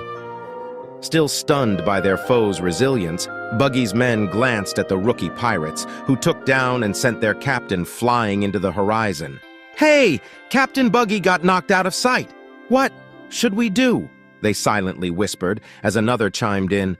"For now, let's pretend we're still passed out." Both in agreements, they settled amidst the rubble, feigning defeat. "Zoro, get up. Let's go," Luffy suggested, patting Zoro's head quickly. Stirred from his slumber, Zoro roused himself and asked, still groggy, "Did you finish the fight?" "Yeah, we also got the map and the treasure," Luffy replied with satisfaction. Still struggling to shake off the drowsiness, Zoro muttered, "I don't think I can walk yet." "Obviously, if you guys can still walk, then you aren't human," Nami retorted sharply. Luffy glanced back at her, puzzled. "Why did you include me?" he questioned as she snapped back. "You're the weirdest!" Luffy looked behind him, looking at the unconscious leader. "Oh yeah, I'll wake up the chief," he confirmed. Suddenly, a voice interrupted their exchange. "You guys, we're the people of this village. Did the pirates stir up a fight amongst themselves? If you know anything, please tell us," the villagers commented, having arrived on the scene with a large crowd of citizens who sought answers. Relieved, Nami responded, "Oh, so you're the villagers? I think some of the pirate crew are still here. If you want us to tell you, then there isn't anything much left to tell you." The villagers, upon discovering their chief, Boodle, rushed to his side, exclaiming in alarm, "Chief! Goodness gracious! Please get up! Damn it! What the hell happened here? It's definitely the work of those pirates!" Apologizing casually, Luffy admitted, "Sorry, I did that to the chief." The villagers, their anger flaring, prepared their weapons with murderous intent. Nami reprimanded Luffy. "Hey! Why did you tell them that kind of thing on purpose?" "You saw me do it, right?" Luffy confirmed, and Nami continued to press. "I know, but still, that was because you had a good reason." The villagers, their spears aimed at the trio, declared in unison, "All of you, how dare you do this to our chief? It doesn't matter what sort of excuse you give us. Who the hell are you? Could you be pirates? Nami's thoughts raced. If we didn't know any better and just said, "We're thieves" or "We're pirates," then it'd be instant death. Despite her concerns, Luffy cheerfully confirmed to the villagers, "We are pirates," further enraging them. Zoro burst into laughter while Nami berated Luffy as an idiot. "But it's the truth," Luffy defended his statement. Grabbing Zoro, he called out to his crew, "Let's run away!" The trio bolted, the angry villagers giving chase, vowing to exact revenge for their chief's assault. As they ran, Nami confronted Luffy, clutching her half of the treasure, and questioned, "Why the hell did you make the situation complicated?" With excitement, Luffy replied, "This is a good village." Nami questioned him at first, but listened to what he had to say. "For their chief, for just one person, they're all getting that mad. No matter what excuse we give, they'll still be mad at us." With determination, they turned sharply into a narrow alley, the villagers following in hot pursuit. As they exclaimed, "They're running away through an alley!" In the midst of their escape, they encountered Shushu, a white dog, blocking the path, barking at the villagers who sought to capture the pirates. Luffy and Nami exchanged surprised glances as the villagers demanded the dog move. "Hey, Shushu! Move out of the way quickly! Those guys are bad pirates! Why are you stopping us, Shushu?" But Shushu kept on barking, proudly guarding the alleyway with newly patched bandages over him. The villagers grew increasingly agitated, shouting at the dog to move. Yet Shushu remained unwavering, barking in protest. Luffy smiled at the canine's loyalty as they continued their race toward the docks. Walking alongside Luffy, Nami expressed her relief. "I was getting pretty worried. Thanks to Shushu, we barely got away. Why does it always end up this way?" She pondered aloud. Luffy shrugged off the villagers' opinions, declaring, "Who cares what they think? We did what we came to do." "Well, it's not quite like that," she countered. Observing the two boats ahead, Luffy looked at the Nami's ship as he remarked, "Is this your boat? Wow, it's cool. I envy you." Nami told him briefly, "I don't think so. I stole it from a bunch of stupid pirates." As they approached the boat, 3 of Buggy's crew, from whom Nami had previously stolen the vessel, suddenly appeared on the scene. They laughed gleefully, taunting her, "We have been waiting for you, thief! We knew you'd come back if we stayed here. I never dreamed that we'd see this boat again in this very harbor after you stole it. You won't be able to say that you've forgotten us." Puzzled by the encounter, Luffy turned to Nami and asked, "You know them?" Nami paused for a moment, memories flickering in her eyes, and replied, "Sort of." "Sort of? We have a long history," the 3 pirates exclaimed in unison. "So you have a gang now? I guess we get to teach you all a lesson." The pirate trio hopped out of the ship, approaching the unconscious figure over Luffy's shoulder with derisive laughter. He then patted his face mockingly, taunting him. "Stealing from others is such a terrible thing to do. Man, don't faint like a coward. Stupid. Hey, hold your face up properly." With a glare that sent shivers down their spines, Zoro lifted his head, and the 3 pirates, consumed by fear, fled in panic. They jumped into the sea and swam away as fast as they could, desperate to escape Zoro's wrath. At the heart of the town, amidst the chaos and destruction, a concerned villager noticed Mayor Boodle regaining consciousness. The townspeople gathered around him, relief evident in their voices. "I'm so glad you're all right," they exclaimed. "Just what on earth happened, Chief?" Boodle rose to his feet, his gaze falling upon the wreckage of the once vibrant pub. A wise old villager chimed in, adding, "When we arrived, it was already like this. Did you see anything?" The mayor was in disbelief, struggling to comprehend the events that had unfolded. Before he could collect his thoughts, another villager stepped forward, eager to share his account. "Until just a while ago, these 3 weird guys were... Those kids... Were those kids still alive?" Boodle interjected, his voice laced with anger. "That idiot! Doing such a rude thing to an old guy like me! How dare he!" The mayor's thoughts raced with fury. Attempting to calm the situation, the concerned villagers spoke up. "Don't worry. We chased those idiots away, but I'm still pretty mad. It was like they were laughing at us. Those kids don't know how mad we are about the damage done to our village. We should probably go and catch those kids." "Shut up!" Boodle's voice boomed with anger. Only one person has the right to be mad at those kids. Only me.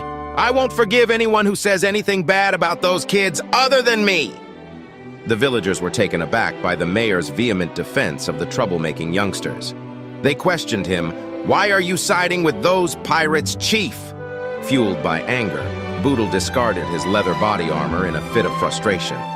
"Are those kids just gonna disappear now? Did they go to the harbor?" "Yes," they confirmed. "They ran off in the direction of the harbor." As the mayor hurriedly made his way towards the harbor, his armor was discarded without a care, revealing a yellow checkered shirt. "Damn it! Coming into my village and messing around and then leaving without my permission. The number of things I have to say to you are piled like a mountain." "Okay, let's go," Luffy declared with excitement. His crewmates, Zoro and Nami, followed closely behind, their eyes scanning the surroundings for any signs of trouble. Luffy pointed towards a flag fluttering atop a ship. "Hey, that flag has Buggy's mark on it," he remarked. "It was those pirates' boat, so of course it does. I'll erase it later," Nami replied. As they drew nearer to the harbor, a familiar face emerged from the crowd. It was Boodle, the mayor of the town they had just helped save from the clutches of the evil pirate Buggy. He rushed towards them, stopping at the edge of the harbor as the pirates left the docks. "I still have tons to say to you. Stop right there, you morons!" Boodle shouted out.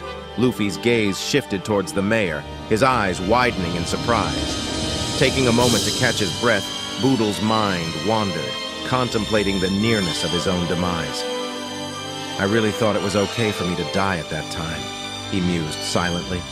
"In my despair, I considered death to be nothing." As the three pirates turned to face the mayor, Boodle's voice cracked with tearful remorse.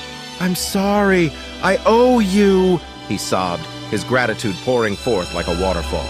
They all smiled as Luffy's voice carried over the waters.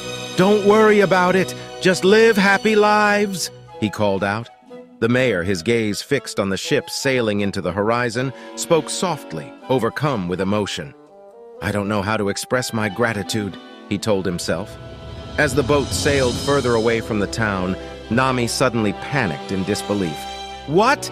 You left the treasure behind? I gave you half of it, didn't I? That's 5 million berries." "Yeah, but since half of the village was destroyed, it will take some money to repair it," he explained calmly. "That's my treasure!" Nami shouted as she leaned forward, trying to push Luffy off the boat and into the sea. "Stop it! I can't swim! If you want it so badly, go and take it back from them!" Luffy exclaims with panic. With rage burning in her eyes, Nami continued to push against Luffy, his grip on the wooden boat their only barrier. "How could I do that? If you ever do that again, you're dead!" she threatened. Despite the commotion, Zoro couldn't help but laugh. Nami's anger momentarily dissolved into a fond smile as she playfully called Luffy an idiot. "What? You're laughing?" Luffy questioned, confused by the sudden shift in Nami's mood.